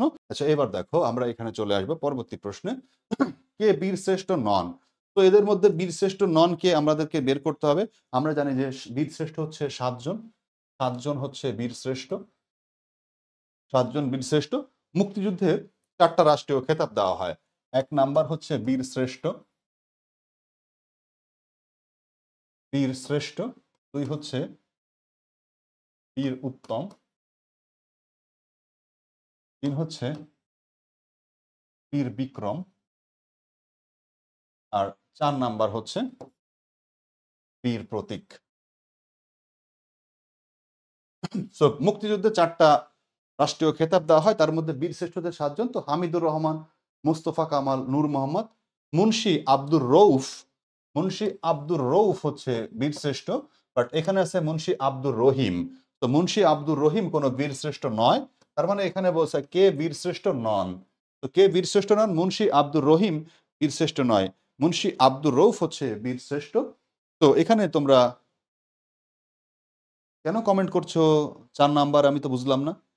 4 নাম্বার কেন কমেন্ট করছো সবাই সমানে? আমি তো বুঝলাম না। কারণ 4 নাম্বার তো নূর মোহাম্মদ তো বীরশ্রেষ্ঠ। বীরশ্রেষ্ঠ নূর মোহাম্মদ। আর মুন্সি আব্দুর রহিম হচ্ছে বীরশ্রেষ্ঠ নয়। তো তোমরা কোন আক্কেলে, কোন বিবেকে এই বুড়ো বয়সে এসেও তোমরা 7 জন মুক্তিযোদ্ধার নাম জানো না? কেন কমেন্ট করছো? আমি তো সেটাই বুঝতে পারলাম না। দেখো এর পরের প্রশ্ন, এটা বলছে যে লাহোরে অনুষ্ঠিত ওআইসি সম্মেলনে বঙ্গবন্ধু যোগদান করেন। 1974 সালে তিনি যোগদান করেছিলেন। এটা মাথায় রাখবা, বঙ্গবন্ধুকে নিয়ে এই মুহূর্তে কোনো প্রশ্ন আসবে না। দ্যাটস ওয়াই আমরা এটা, রহিম যদি খেয়াল না করো তাহলে তো পরীক্ষা প্রশ্ন ভুল হয়ে যাবে। অবশ্যই খেয়াল করতে হবে এবং সবগুলো প্রশ্ন দেখতে হবে এবং প্রশ্ন 4টা উত্তর করতে হবে। সেক্ষেত্রে তারপরে তোমরা সফল হতে পারবা। অতি আবেগে প্রশ্ন উত্তর দাগাইলে না হওয়ার সম্ভাবনাই বেশি। সবসময় তোমরা চেষ্টা করবা যে 4টা প্রশ্ন দেখার জন্য এবং প্রশ্নের মেরিট অনুযায়ী উত্তর করার জন্য। কারণ প্রশ্নের মধ্যে কিন্তু তোমাকে প্যাচ থাকবে, life is not a bed of roses. জীবন কোনো ফুল সজ্জা নয়। তো এখানে পরীক্ষার হলও কোনো ফুলসজ্জা নয় যে তোমার মন যেটা চাবে সেটাই প্রশ্ন হবে। তো তোমার মনের বাইরেও কিছু প্রশ্ন হতে পারে। সেজন্য সবসময় ৪টা প্রশ্ন তোমাদেরকে, ৪টা অপশন তোমাদেরকে দেখতে হবে, তারপর তোমাদেরকে উত্তর করতে হবে। তো এই বঙ্গবন্ধু রিলেটেড কোনো প্রশ্ন এবছর আসবে না, সেটা 100% কনফার্ম। মুন্সি দেখে ওভার কনফিডেন্ট হয়ে গেছে বুড়া বয়সে। তো অবশ্যই বুড়া বয়স, কারণ এই বীরশ্রেষ্ঠ ৭জন যে আমার ভাতিজা ক্লাস 2 তে পড়ে, সেও ৭জন বীরশ্রেষ্ঠের নাম জানে। এবার দেখো বাংলাদেশের সর্বদক্ষিণে কোনটি অবস্থিত? তো আমরা দেখব সর্বদক্ষিণে কোনটা অবস্থিত। তো দক্ষিণ তালপট্টি দ্বীপ হচ্ছে সাতক্ষীরাতে। সাতক্ষীরাতে, এটা হচ্ছে হাড়িয়াভাঙ্গা নদীর মোহনায়। হাড়িয়াভাঙ্গা নদীর মোহনায়। আর বাংলাদেশ আর ভারতকে বিভক্তকারী নদী হচ্ছে হাড়িয়াভাঙ্গা। বাংলাদেশ এবং ভারতকে কত কষ্ট করে বঙ্গবন্ধুর সম্পর্কে পড়ছি, বঙ্গবন্ধুর সৈনিক হইছি, কিন্তু এখন আসে না। এটা হচ্ছে তোমাদের আফসোস, আফসোস লীগ।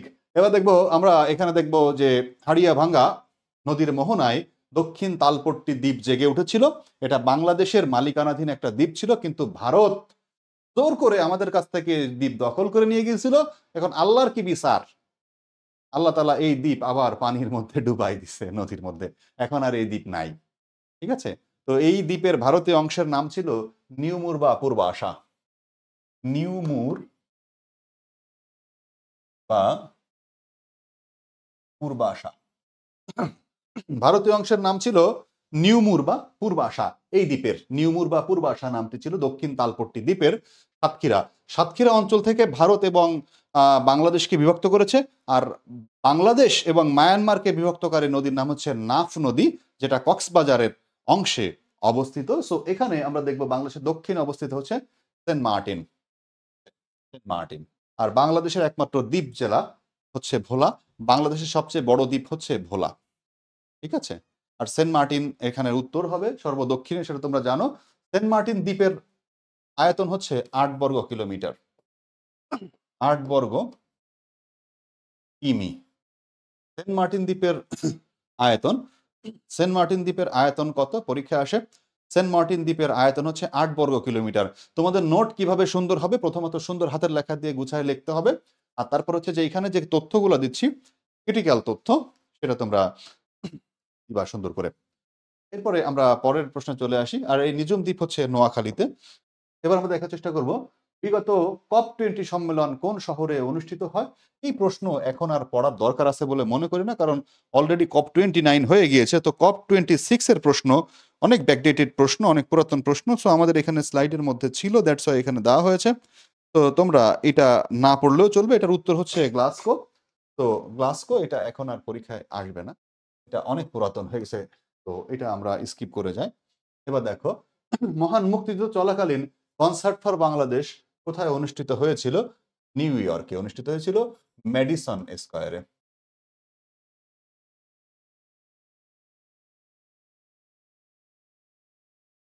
নিউ ইয়র্কের ম্যাডিসন স্কয়ারে কনসার্ট ফর বাংলাদেশে অনুষ্ঠিত হয়েছিল।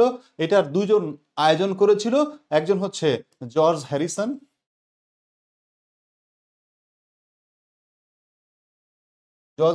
আর একজন হচ্ছে পণ্ডিত রবি শঙ্কর। পণ্ডিত রবি শঙ্কর। জর্জ হ্যারিসন হচ্ছে ব্রিটেনের নাগরিক, আর পণ্ডিত রবি শঙ্কর হচ্ছে ভারতের। জর্জ হ্যারিসনের একটা ব্যান্ড দল ছিল, সেই ব্যান্ড দলের নাম ছিল বিটলস। বিটলস হচ্ছে জর্জ হ্যারিসনের ব্যান্ড দল। আর পণ্ডিত রবি শঙ্কর হচ্ছে সেতার বাদক ছিল, সেতার বাদক। সেতার বাদক বলা হয় উপমহাদেশের শ্রেষ্ঠ সেতার বাদককে। উপমহাদেশের শ্রেষ্ঠ সেতার বাদক বা সব থেকে ভালো সেতার বাজাতো হচ্ছে এই পণ্ডিত রবি শঙ্কর। তো এখানে আমরা দেখব যে মুক্তিযুদ্ধকালীন সময়ে কনসার্ট ফর বাংলাদেশের আয়োজন হয়েছিল নিউ ইয়র্কের ম্যাডিসন স্কয়ারে। এই কনসার্ট ফর বাংলাদেশে যত মানে উপস্থিত দর্শক ছিল, তাদের কাছ থেকে যে টিকিট টাকা কালেক্ট করা হয়েছিল, সেই টাকা বাংলাদেশে সাহায্যের জন্য পাঠানো হয়েছিল। ফোনে চার্জ না থাকলে আপনি পরে রেকর্ড করে নিয়েন। তো আমরা এখানে দেখার চেষ্টা করব যে মুক্তিযুদ্ধ চলাকালীন কনসার্ট ফর বাংলাদেশ কোথায় আয়োজন হয়েছিল?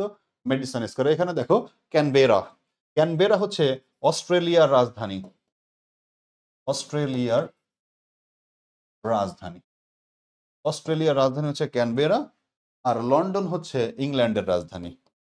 লন্ডন হচ্ছে ইংল্যান্ডের রাজধানী, আর ক্যানবেরা হচ্ছে অস্ট্রেলিয়ার রাজধানী। অনেকে মনে করে যে অস্ট্রেলিয়ার রাজধানী হচ্ছে সিডনি, বাট সিডনি অস্ট্রেলিয়ার বিখ্যাত সমুদ্র বন্দর, কিন্তু অস্ট্রেলিয়ার রাজধানী হচ্ছে ক্যানবেরা। সো এই যে তথ্যগুলো আমি তোমাদেরকে এক্সট্রা দিচ্ছি, সেই তথ্যগুলো তোমরা রেকর্ডেড ক্লাস দেখে নিশ্চয়ই সুন্দর করে নোট করে নিতে পারবা।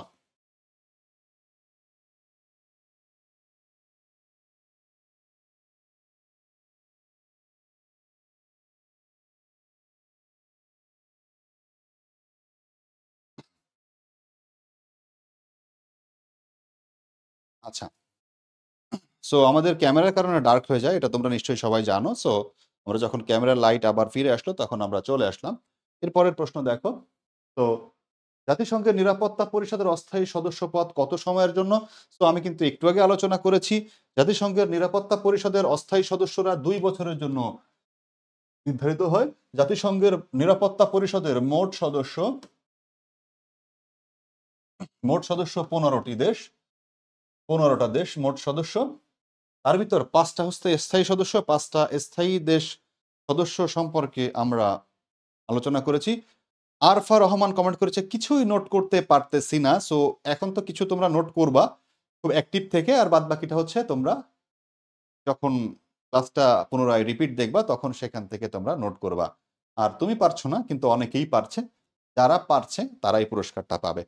সো আমরা এখানে দেখার চেষ্টা করব জাতিসংঘের নিরাপত্তা পরিষদের অস্থায়ী সদস্য কত বছরের জন্য নির্বাচিত হয়। ২ বছরের জন্য, এবং জাতিসংঘের মোট সদস্য হচ্ছে ১৫টা দেশ, আর জাতিসংঘের অস্থায়ী সদস্য হচ্ছে 10টা দেশ, অস্থায়ী হচ্ছে 10টা, অস্থায়ী 10টা, অস্থায়ী হচ্ছে 10টা, মোট হচ্ছে 15টা, অস্থায়ী হচ্ছে 10টা, আর স্থায়ী হচ্ছে 5টা। বলছে যে নাসির স্যার কি আপনাদের প্ল্যাটফর্মে নেই? না, আমাদের প্ল্যাটফর্মে নেই। ভাইয়া নোট কি সবগুলো করা লাগবে? নোট সব কেন করা লাগবে? নোট হচ্ছে তুমি এখানে একটা পুরস্কার জেতার জন্য করছো। সো যারা গ্রুপে পোস্ট করবে ওইখান থেকেও করা যাবে। এই চুরি চামারি করে পুরস্কার নেওয়ার ধান্দা করে না। যারা করবা নিজের যোগ্যতা থেকে করার চেষ্টা করবা। কারণ প্রথমে যিনি পোস্ট করবে সে তো নিজের যোগ্যতাতেই করবে। এবং আমরা এটা দেখার চেষ্টা করব যে কেউ কারো নোট কপি করছে কিনা। তাহলে প্রথম যে পোস্ট করবে সেই পুরস্কার কিন্তু পাবে। তো আমরা এখানে দেখার চেষ্টা করব নিরাপত্তা পরিষদ অস্থায়ী সদস্য ২ বছরের জন্য। এবার আমরা দেখব নিচের কোনটি বাংলাদেশের বৃহত্তম গ্যাস ক্ষেত্র। বাংলাদেশের বৃহত্তম গ্যাস ক্ষেত্র হচ্ছে তিতাস গ্যাস ক্ষেত্র। তিতাস, এটা বিবাড়িয়া।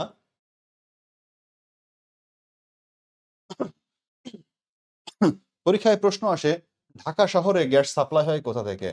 এই ঢাকা শহরে তিতাস গ্যাস থেকে কিন্তু গ্যাস সাপ্লাই দেওয়া হয় ঢাকা শহরে। আচ্ছা, এরপরে দেখো, বাংলাদেশের প্রথম কয়লা ভিত্তিক বিদ্যুৎ কেন্দ্র কোথায়? মানে কয়লার উপর দিয়ে বাংলাদেশে প্রথম বিদ্যুৎ কেন্দ্র কোথায়?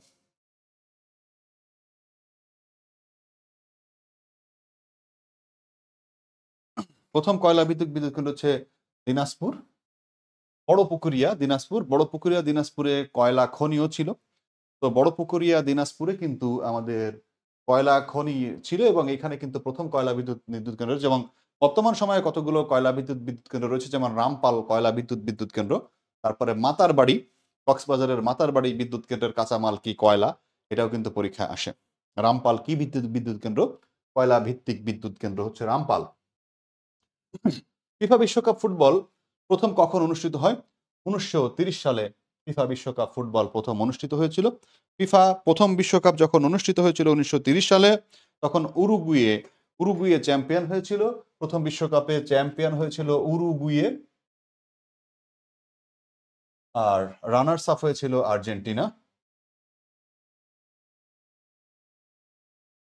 Runners up,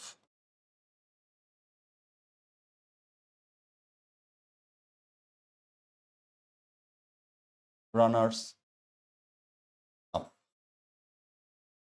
Argentina.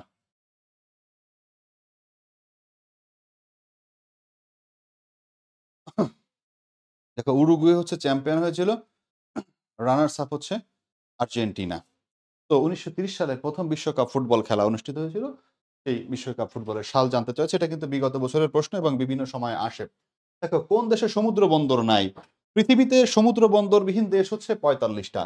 সমুদ্র বন্দরবিহীন দেশ।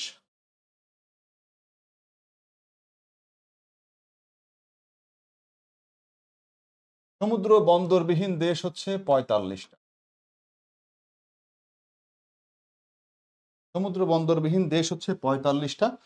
সো দক্ষিণ এশিয়ার ৩টা দেশে সমুদ্র বন্দর নাই। দক্ষিণ এশিয়ার নেপাল, ভুটান আর হচ্ছে আফগানিস্তান।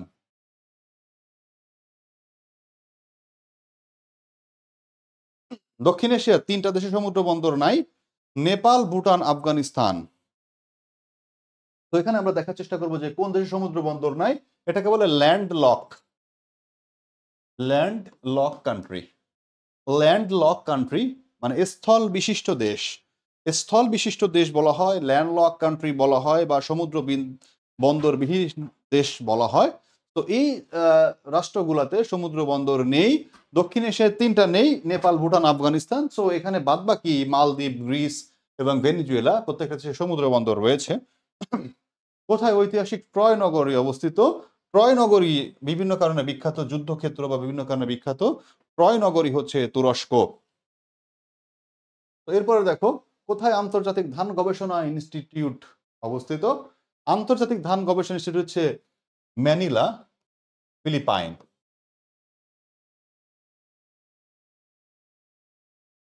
ফিলিপাইন। কোন কোন জায়গায় তোমরা পাবা লেগুনা, ফিলিপাইন। লেগুনা, ফিলিপাইন মনে রাখবা, এই ম্যানিলার মধ্যেই হচ্ছে লেগুনা। ম্যানিলা হচ্ছে ফিলিপাইনের রাজধানী। ফিলিপাইন রাজধানী। ম্যানিলা ফিলিপাইনের রাজধানী। তো ম্যানিলা হচ্ছে ফিলিপাইনের রাজধানী। তো আমরা এখানে দেখার চেষ্টা করব যে ফিলিপাইনের রাজধানী ম্যানিলার মধ্যে যে জায়গার নাম লেগুনা, সেই জায়গায় এটা অবস্থিত। সো এখানে স্পেসিফিক অপশন ম্যানিলা রয়েছে। যদি ম্যানিলা এবং লেগুনা দুটোই থাকে তাহলে লেগুনা উত্তর হবে। তো ধান গবেষণা ইনস্টিটিউট আন্তর্জাতিক, এটাকে বলে IRRI। IRRI international rice research institute, আন্তর্জাতিক ধান গবেষণা কেন্দ্র। আর বাংলাদেশ ধান গবেষণা কেন্দ্র হচ্ছে BRRI। BRRI Bangladesh rice research institute হচ্ছে গাজীপুর, জয়দেবপুর। জয়দেবপুর, জয়দেব, এখানে র হবে না, ব হবে। জয়দেবপুর, গাজীপুর। বাংলাদেশ ধান গবেষণা কেন্দ্র হচ্ছে চার্লস প্লাস MB শেষ, জয়দেব বিশ্বাস। জয়দেবপুর তোমার নামে বললাম আর তোমার এই MB শেষ হয়ে গেল। তো আমরা এখানে দেখার চেষ্টা করব যে BRRI Bangladesh rice research institute বা বাংলাদেশ ধান গবেষণা কেন্দ্র হচ্ছে জয়দেবপুর, গাজীপুরে। আর আন্তর্জাতিক ধান গবেষণা কেন্দ্র হচ্ছে IRRI, এটা ফিলিপাইনের রাজধানী ম্যানিলাতে। এবার দেখব পৃথিবীর গভীরতম স্থান মারিয়ানা ট্রেঞ্চ। মারিয়ানা ট্রেঞ্চ পৃথিবীর গভীরতম স্থান। এটা বঙ্গোপসাগরের একটা খাত। পৃথিবীর গভীরতম স্থান। এটা কোথাকার খাত? বঙ্গোপসাগরের, বঙ্গোপসাগরের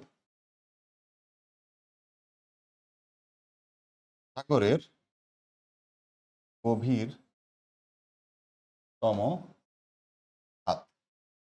সবচেয়ে গভীরতম পৃথিবীর মধ্যে মারিয়ানা ট্রেঞ্চ। তো এটা বলা হচ্ছে। এবার আমরা দেখব বান্দা অচেহ কোথায়? বান্দা অচেহ ইন্দোনেশিয়া অবস্থিত। এই বান্দা অচেহ তো একসময় বিপ্লব চলছিল, আন্দোলন চলছিল। বান্দা অচেহ ইন্দোনেশিয়া থেকে স্বাধীন হতে চাচ্ছিল, তার জন্য আন্দোলন চলছিল। তো যার কারণে এই বান্দা অচেহ কিন্তু পরীক্ষায় খুবই এসেছিল, তখন খুবই গুরুত্বপূর্ণ। বান্দা অচেহ এটা হচ্ছে ইন্দোনেশিয়াতে পড়েছে, তোমরা এটা মুখস্থ করবা। এলিফ্যান্ট পাস কোথায়? তো এলিফ্যান্ট পাস কোথায় তোমরা এটা দেখার চেষ্টা করো।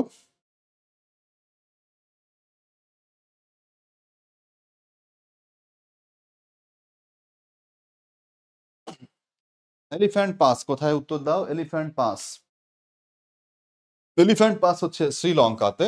তোমাদের কাছ থেকে উত্তর পেলাম না, এজন্য আমি উত্তর করে দিলাম। এলিফ্যান্ট পাস হচ্ছে শ্রীলঙ্কা। এখনো সালাম দিচ্ছ, সো ওয়ালাইকুম আসসালাম। তো এলিফ্যান্ট পাস হচ্ছে শ্রীলঙ্কাতে। এলিফ্যান্ট পাস আমরা এবার দেখার চেষ্টা করব এর পরবর্তী প্রশ্নে কি রয়েছে আমাদের জন্য। গণহত্যা জাদুঘর কোথায় অবস্থিত? তো গণহত্যা হয়েছিল বাংলাদেশে, তোমরা নিশ্চয়ই সবাই জানো। এই গণহত্যা জাদুঘর হচ্ছে খুলনাতে। গণহত্যা জাদুঘর খুলনাতে। তোমরা সবাই জানো যে খুলনার বিভিন্ন এলাকায় কিন্তু সবচেয়ে বড় গণহত্যা হয়েছিল। তো সেই গণহত্যা, একজন কমেন্ট করেছে ওয়াইফাই ইউজাররা সাড়া দাও। ভাইয়া এই ক্লাসে কি ওয়াইফাই ইউজারদের সাড়া দেওয়ার ক্লাস? এখানে পড়ালেখা নিয়ে তোমরা কমেন্ট করো। গণহত্যা জাদুঘর কোথায় অবস্থিত? খুলনাতে। তো তোমরা এটা উত্তর করবা। এবার দেখো, ক্ষুদ্র নৃগোষ্ঠী মণিপুরী বাংলাদেশে কোন জেলায় বেশি বসবাস করে? তো মণিপুরী বসবাস করে বেশি হচ্ছে সিলেটে। তো এটা তোমরা দেখার চেষ্টা করবা। বাট এটা সবচেয়ে বেশি কোথায় আছে সেটা বলছে। তো সিলেট অঞ্চলে এই মণিপুরীরা বসবাস করে, বাট সবচেয়ে বেশি বসবাস করে কোথায় সেটা তোমরা উত্তর করার চেষ্টা করো। ক্ষুদ্র নৃগোষ্ঠী মণিপুরী কোথায় বসবাস করে সবচেয়ে বেশি? সবচেয়ে বেশি বসবাস করে হচ্ছে মৌলভীবাজার। এই মণিপুরীরা হচ্ছে হিন্দু, হিন্দু ধর্মাবলম্বী। এরা কিন্তু ভারতের মণিপুর থেকে এসেছে।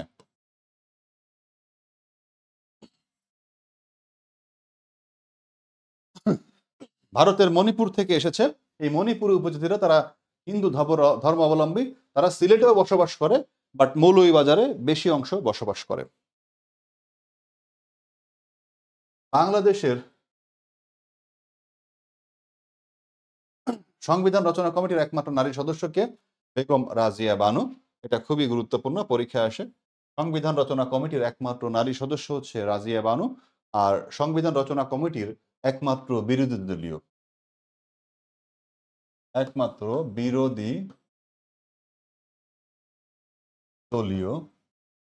সদস্য, একমাত্র বিরোধী দলীয় সদস্য হচ্ছে সুরঞ্জিত সেন গুপ্ত। একমাত্র বিরোধী দলের সদস্য হচ্ছে সুরঞ্জিত সেনগুপ্ত। বাংলাদেশ সংবিধান রচনা কমিটির একমাত্র নারী সদস্য ছিলেন রাজিয়া বানু। গত বছরও এই প্রশ্নটা বিভিন্ন জায়গায় পরীক্ষায় এসেছে, ঢাকা ভার্সিটিতে এসেছে। সুরঞ্জিত সেনগুপ্ত হচ্ছে তোমার এই একমাত্র বিরোধী দলীয় সদস্য ছিল, আর নারী সদস্য ছিল রাজিয়া বানু। আর সংবিধান রচনা কমিটির প্রধান হচ্ছে ডক্টর কামাল হোসেন। সংবিধান রচনা কমিটির প্রধান ডক্টর কামাল হোসেন।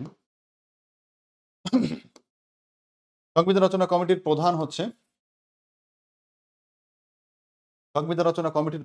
ডক্টর কামাল হোসেন। সংবিধান রচনা কমিটির একমাত্র বিরোধী দলীয় সদস্য হচ্ছে সুরঞ্জিত সেনগুপ্ত। আর একমাত্র নারী সদস্য হচ্ছে রাজিয়া বানু। সংবিধান রচনা কমিটির মোট সদস্য ছিল 34 জন। সংবিধান রচনা কমিটির মোট সদস্য ছিল 34। মোট সদস্য সংবিধান রচনা কমিটির মোট সদস্য ছিল হচ্ছে 34 জন।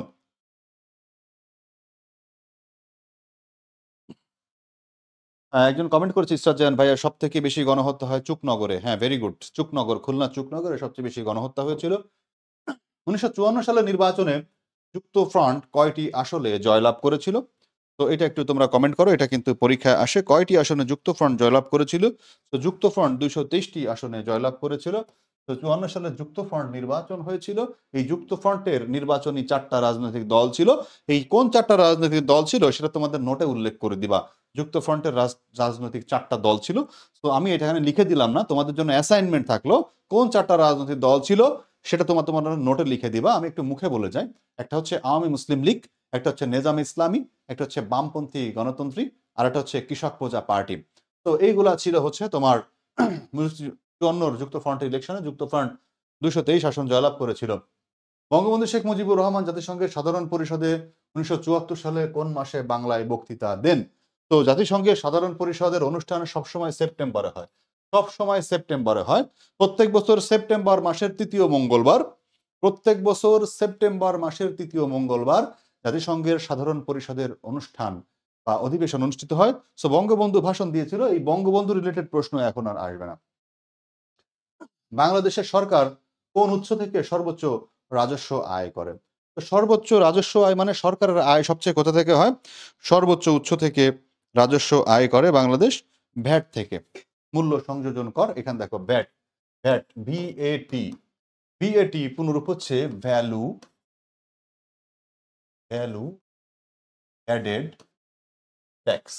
এই ভ্যালু অ্যাডেড ট্যাক্স হচ্ছে পরোক্ষ কর, পরোক্ষ কর। এই ভ্যাট থেকে সব থেকে বেশি টাকা আদায় হয়।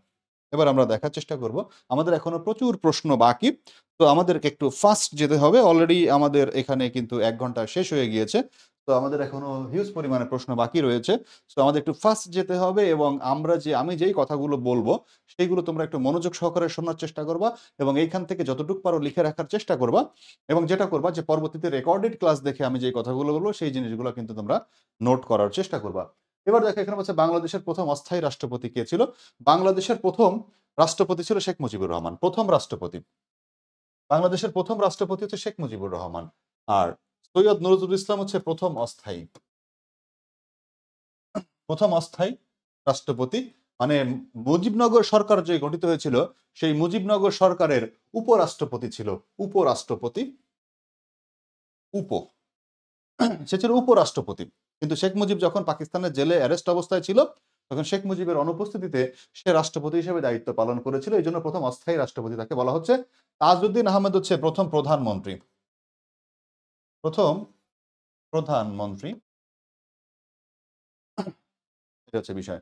আর বিচারপতি আবু সাইদ চৌধুরী সে পরবর্তীতে বাংলাদেশের প্রেসিডেন্ট ছিল। বাংলার প্রাচীন জনপদ হরিকেলের বর্তমান নাম কি? হরিকেল কোথায় গড়ে উঠেছিল? হরিকেল কোথায় গড়ে উঠেছিল বর্তমান নাম? তো সিলেট এবং পার্বত্য চট্টগ্রামে, এটাই হচ্ছে উত্তর। সিলেট এবং পার্বত্য চট্টগ্রামে।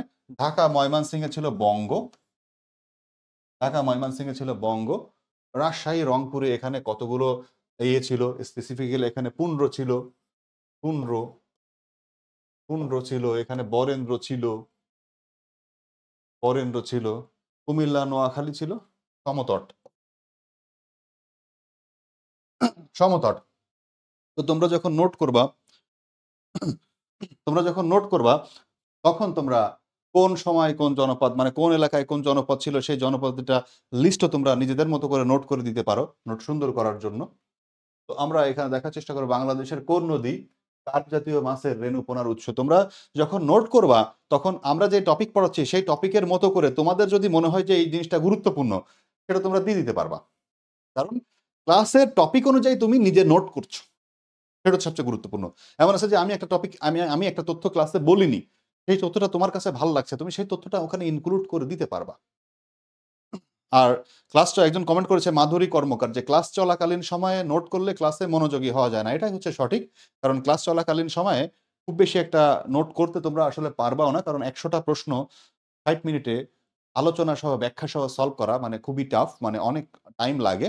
দ্যাটস ওয়াই এখানে তোমাদের যে টাইম দিব যে তোমরা এটা লেখো এবং আমি অপেক্ষা করব তোমাদের লেখা হলে আবারও বলবো, তো সেইভাবে করলে 20টা বা 25টা প্রশ্ন পড়ানো সম্ভব 2 ঘন্টায় ভালো করে, বা সর্বোচ্চ হলেও 50টা পড়ানো সম্ভব, কিন্তু 100টা টাফ। তো দ্যাটস ওয়াই তোমাদেরকে কিন্তু এটা মাথায় রাখতে হবে যে আমরা এভাবে যাবো। দেখো বাংলাদেশের কোন নদী কার্প জাতীয় মাছের রেণুর প্রধান উৎস? কার্প জাতীয় মাছ হচ্ছে তোমার এই যে গ্লাস কার্প বা মিনার কার্প টাইপের যে কার্প জাতীয় মাছ রয়েছে, তো সেটা কোন নদীটা প্রধান উৎস এটা আমরা দেখার চেষ্টা করব। তো দেখো হালদা, হালদা হচ্ছে খাগড়াছড়িতে, হালদা নদী, এটা হচ্ছে উত্তর। কোথায়? খাগড়াছড়ি, খাগড়াছড়ি জেলায়। এটা হচ্ছে এই হালদা নদীটা হচ্ছে একমাত্র, একমাত্র প্রাকৃতিক মৎস্য প্রজনন, প্রাকৃতিক, প্রাকৃতিক মৎস্য প্রজনন, প্রজনন কেন্দ্র। হালদা নদী হচ্ছে বাংলাদেশের একমাত্র প্রাকৃতিক মৎস্য প্রজনন কেন্দ্র। তো এখানে সাদা মাছ বা কার্প জাতীয় মাছের পোনা সব থেকে পরিমাণে বেশি পাওয়া যায়।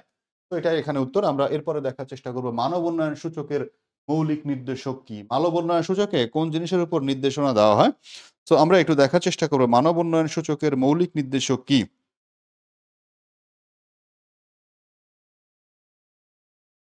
সো মানব উন্নয়ন সূচক প্রথমত হবে হচ্ছে মাথাপিছু আয়। মাথাপিছু আয় বেশি থাকলে সে দেশের মানুষের বেশি উন্নয়ন হয়েছে এটা বোঝা যায়। দ্যাটস ওয়াই এখানে উত্তর হবে হচ্ছে এ, মাথাপিছু আয়। মানব উন্নয়ন সূচক রিপোর্ট করে তো মানব উন্নয়ন সূচকের সব থেকে কোনটাকে ফোকাস করা হয়? মানব উন্নয়ন সূচকের জন্য দীপ্তি দে কমেন্ট করেছে এ, মেহেদী হাসান লিখন কমেন্ট করেছে এ, তন্নি আখি কমেন্ট করেছে এ ৪১। তো মাথাপিছু আয়ের মাধ্যমে প্রথম দেখা যায় যে মানুষের উন্নতি হচ্ছে কিনা। মাথাপিছু আয় বাড়লে বুঝতে হবে মানুষের উন্নতি হচ্ছে।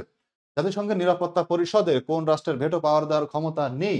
তো দেখো এখানে কোন দেশের ভেটো পাওয়ার নেই? আমরা দেখার চেষ্টা করি আমেরিকার আছে, যুক্তরাজ্যের আছে, চীনের আছে, তো জাপানের কিন্তু নেই। তো ভেটো পাওয়ার প্রাপ্ত দেশ এটাই হচ্ছে উত্তর। তাহলে ভেটো পাওয়ার প্রাপ্ত দেশ ৫ টা আমরা পড়েছি। একটু আগে আলোচনা করলাম।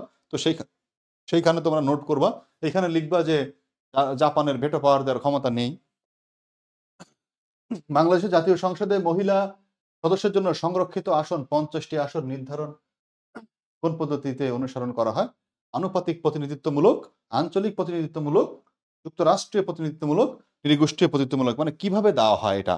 তোমরা একটু দেখার চেষ্টা করো। কারণ এটা দেওয়া হয় হচ্ছে মানে মূল নির্বাচনে যে যত পার্সেন্ট পাবে সে সেভাবেই পাবে।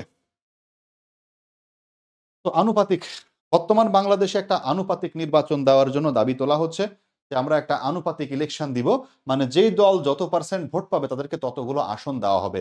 আর এই নারীদেরকে কিভাবে সিলেক্ট করা হয়? ধরো মূল নির্বাচনে বিএনপি ১০০ আসন পাইলো, জামাত ১০০ আসন পাইলো, জাতীয় নাগরিক কমিটি ১০০ আসন পাইলো, তখন কি হবে? ওদের থেকে তোমাকে দেওয়া হবে হচ্ছে ৩ ভাগের ১ ভাগ, এদের থেকে ৩ ভাগের ১ ভাগ এবং এদের থেকে ৩ ভাগের ১ ভাগ। সেখানে তোমার কি করা হবে? নারীদেরকে সিলেক্ট করা হবে। মানে আসনে, মূল নির্বাচনে যেই দল যত পার্সেন্ট আসন পাবে সেইখান থেকে ওই ৫০ টার তত পার্সেন্ট দেওয়া হবে। এটাকে বলে আনুপাতিক। তো এখানে অবশ্যই আনুপাতিক উত্তর হবে। এবার আমরা দেখার চেষ্টা করব বার্ডের প্রতিষ্ঠাতা কে? বার্ড হচ্ছে কুমিল্লাতে অবস্থিত। কুমিল্লা। দেখো Bangladesh academy for rural development. Bangladesh academy for rural development Akhtar Hamid Khan কুমিল্লাতে এই বার্ডের প্রতিষ্ঠাতা তিনি। আমরা এখানে দেখার চেষ্টা করব সাইমন ব্রিঙ্ক একজন ব্রিটিশ সাংবাদিক ছিলেন যিনি মুক্তিযুদ্ধে গুরুত্বপূর্ণ অবদান রেখেছিলেন। ন্যাটো সর্বশেষ সদস্য রাষ্ট্র। তো আমরা এখানে দেখার চেষ্টা করব যে ন্যাটো এখানে সর্বশেষ সদস্য আসলে কে হয়েছে। এইখানে অপশন অনুযায়ী হচ্ছে ফিনল্যান্ড। তো এটা আমরা দেখে রাখবো। এটা অনেক পুরাতন, এটা আপডেট হবে এই তথ্যটা। বেলফোর ঘোষণা, ন্যাটোর অনেক আপডেট এসেছে। তো তোমরা যারা সাম্প্রতিকে কাঁচা আছো বা সাম্প্রতিকে প্রবলেম, তারা অবশ্যই আমার সাথে পার্সোনালি হোয়াটসঅ্যাপ নাম্বার দিয়েছি, সেখানে যোগাযোগ করবো। তাহলে তোমাদের সাম্প্রতিকের সমস্যা কিভাবে সমাধান করা যায় সেভাবে আমি আলোচনা করে দিব তোমাদেরকে। বেলফোর ঘোষণা কোন রাষ্ট্র প্রতিষ্ঠার সাথে জড়িত? ইসরায়েল রাষ্ট্র প্রতিষ্ঠার সাথে। বেলফোর ঘোষণা করা হয় ১৯১৭ সালে। ১৯১৭ সালে Arthur J Balfour, Arthur J Balfour উনি ছিলেন ব্রিটিশ পররাষ্ট্র সচিব। ব্রিটিশ পররাষ্ট্র সচিব। এই ব্রিটিশ পররাষ্ট্র সচিব আর্থার জে বেলফোরের মধ্যস্থতায় একটা সমঝোতা হয়েছিল, মানে একটা ঘোষণা হয়েছিল যেটার নাম ছিল বেলফোর ঘোষণা। এই বেলফোর ঘোষণার মাধ্যমে ইসরায়েল রাষ্ট্র প্রতিষ্ঠিত হয়। আর ইসরায়েল রাষ্ট্র প্রতিষ্ঠিত হয় ১৯৪৮ সালে। ফিলিস্তিনের বুকের উপর, স্বাধীন ফিলিস্তিনের বুকের উপর পরাধীন ইসরায়েল রাষ্ট্র প্রতিষ্ঠিত হয়েছিল। এবং এই ইসরায়েল এখন বর্তমান পৃথিবীতে মধ্যপ্রাচ্যের ক্যান্সার, মধ্যপ্রাচ্যের ক্যান্সার বলা হয় ইসরায়েলকে। তারা ফিলিস্তিনি নিরপরাধ নারী শিশু সহ ফিলিস্তিনি নাগরিকদের তারা নির্বিচারে হত্যা করছে। তো এখানে আমরা দেখার চেষ্টা করব যে এই ইসরায়েলকে বলা হচ্ছে তোমার মধ্যপ্রাচ্যের ক্যান্সার। তো আমরা এই ইসরায়েলের পক্ষে কখনোই যাব না, আমরা সবসময় ফিলিস্তিনের পক্ষে থাকব। এবং ফিলিস্তিনকে বলা হয় নিজ ভূমে পরাধীন। পরীক্ষায় আসে নিজ ভূমে পরাধীন কোন দেশ? নিজ ভূমিতে, নিজ ভূমিতে পরাধীন ফিলিস্তিন।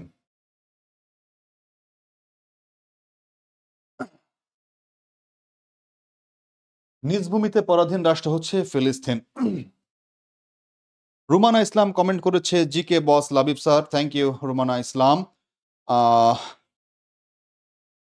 ইহুদি ইসরায়েল, হিটলারের ছেড়ে দেওয়া ইসরায়েল, সিমরান কমেন্ট করেছে। সো আমরা এখানে দেখার চেষ্টা করব যে সৌদি সাংবাদিক জামাল আহমেদ খশোগি কোন শহরে হত্যা করা হয়। এইগুলো অনেক পুরাতন প্রশ্ন। এগুলো এখন এখান থেকে বাদ দিয়ে দাও, অনেক পুরাতন প্রশ্ন, এগুলো এখন আর আসবে না। সো আমরা এটার উত্তর হচ্ছে ইস্তাম্বুল। ইস্তাম্বুল, তুরস্কের ইস্তাম্বুল। ইস্তাম্বুল হচ্ছে তুরস্ক বা তুর্কিয়ে। তুরস্কের বর্তমান নাম হচ্ছে তুর্কিয়ে। এগুলো অনেক পুরাতন প্রশ্ন। এবার দেখো, ব্রিটিশ কর্তৃক হংকং কত বছর শাসিত হয়েছিল? ব্রিটিশ কর্তৃক হংকং শাসিত হয়েছিল 150 বছর। 150 বছর হংকং ব্রিটেনের অধীনে ছিল। 150 বছর শাসনের পর 1997 সালে 1997 সালে ফেরত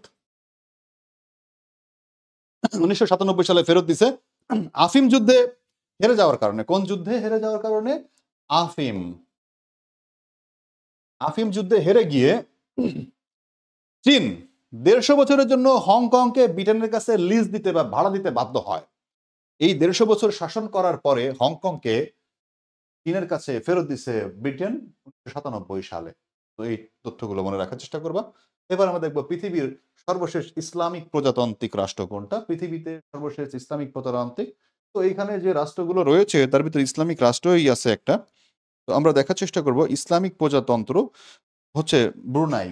এখানে কাতার একটা ইসলামী আছে, আর সর্বশেষ ইসলামিক প্রজাতন্ত্র হচ্ছে ব্রুনাই। তো এটা তোমরা দেখার চেষ্টা করবা, ব্রুনাই। ফরাসি বিপ্লবের শিশু বলা হয় হচ্ছে নেপোলিয়নকে। নেপোলিয়ন বেনাপোর্ট।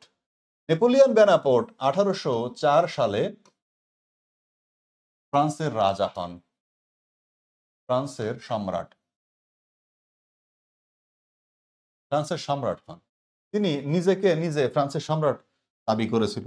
বর্তমানে দেখো না, বিভিন্ন টিভি নিউজে অনেক মেয়েরা নিজেকে নিজে বিয়ে করে। একটা মেয়ে নিজেকে যদি নিজে বিয়ে করে, তাহলে সেই বিয়ে কেমন হবে, আর তার দাম্পত্য জীবন, তার বাসর কিরকম উপভোগ্য হবে। তো বিভিন্ন জায়গায় নিউজ আসে, নিজেকে নিজে বিয়ে করছেন অমুক নায়িকা, অমুক অভিনেত্রী নিজেকে নিজে বিয়ে করছে। আর এই নেপোলিয়ন নিজেকে নিজে রাজা দাবি করছিল। তো এটা একটা পার্সপেক্টিভে মজা করার জন্য বললাম। তো পরবর্তীতে নেপোলিয়নের সময়ে 1815 সালে ওয়াটারলু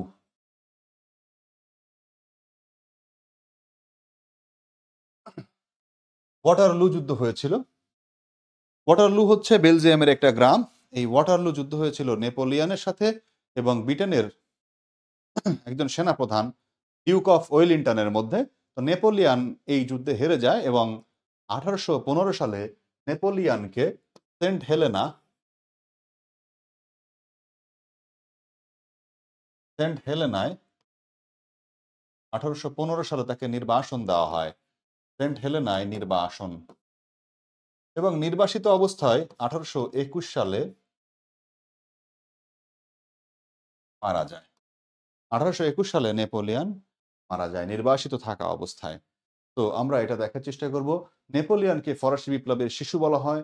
নেপোলিয়নের একটা বিখ্যাত উক্তি আছে, তোমরা আমাকে শিক্ষিত মা দাও, আমি তোমাদের শিক্ষিত জাতি উপহার দিব। সো এরপরে আমরা এখানে দেখব, যাদের লেট হয়ে গিয়েছে তাদের কোনো সমস্যা নেই, এটা রেকর্ডেড ক্লাস থাকবে। সো তোমরা পরবর্তীতে এটাতে দেখে নিতে পারবা। স্ট্যাচু অফ লিবার্টি উপহার দেয় কোন দেশ? স্ট্যাচু অফ লিবার্টি উপহার দেয় হচ্ছে ফ্রান্স। ফ্রান্স আমেরিকাকে উপহার দেয়, আমেরিকাকে উপহার দেয় হচ্ছে ফ্রান্স।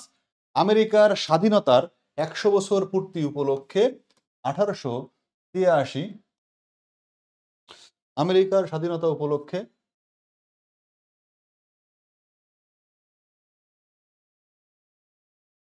1883 সালে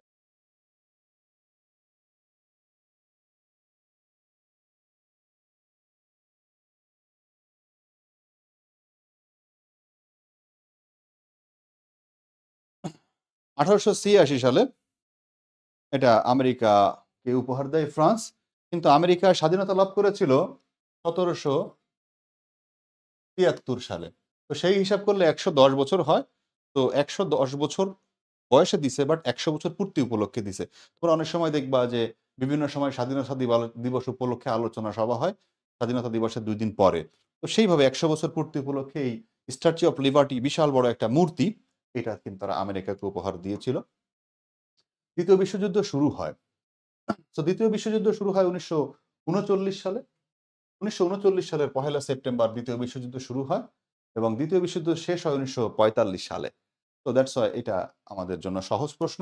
এরপর আমরা চলে আসবো দ্বিতীয় বিশ্বযুদ্ধের পর যুদ্ধ অপরাধীদের বিচার করা হয়েছিল কোথায়? যুদ্ধ অপরাধীদের বিচার করা হয়েছিল কোথায় দ্বিতীয় বিশ্বযুদ্ধের পর? এটা হচ্ছে নুরেমবার্গ। নুরেমবার্গ হচ্ছে জার্মানিতে। জার্মানির নুরেমবার্গে বিচার করা হয়েছিল এবং জার্মানিরই বেসিক্যালি বিচার করা হয়েছিল, কারণ জার্মানি কিন্তু হেরে গিয়েছিল।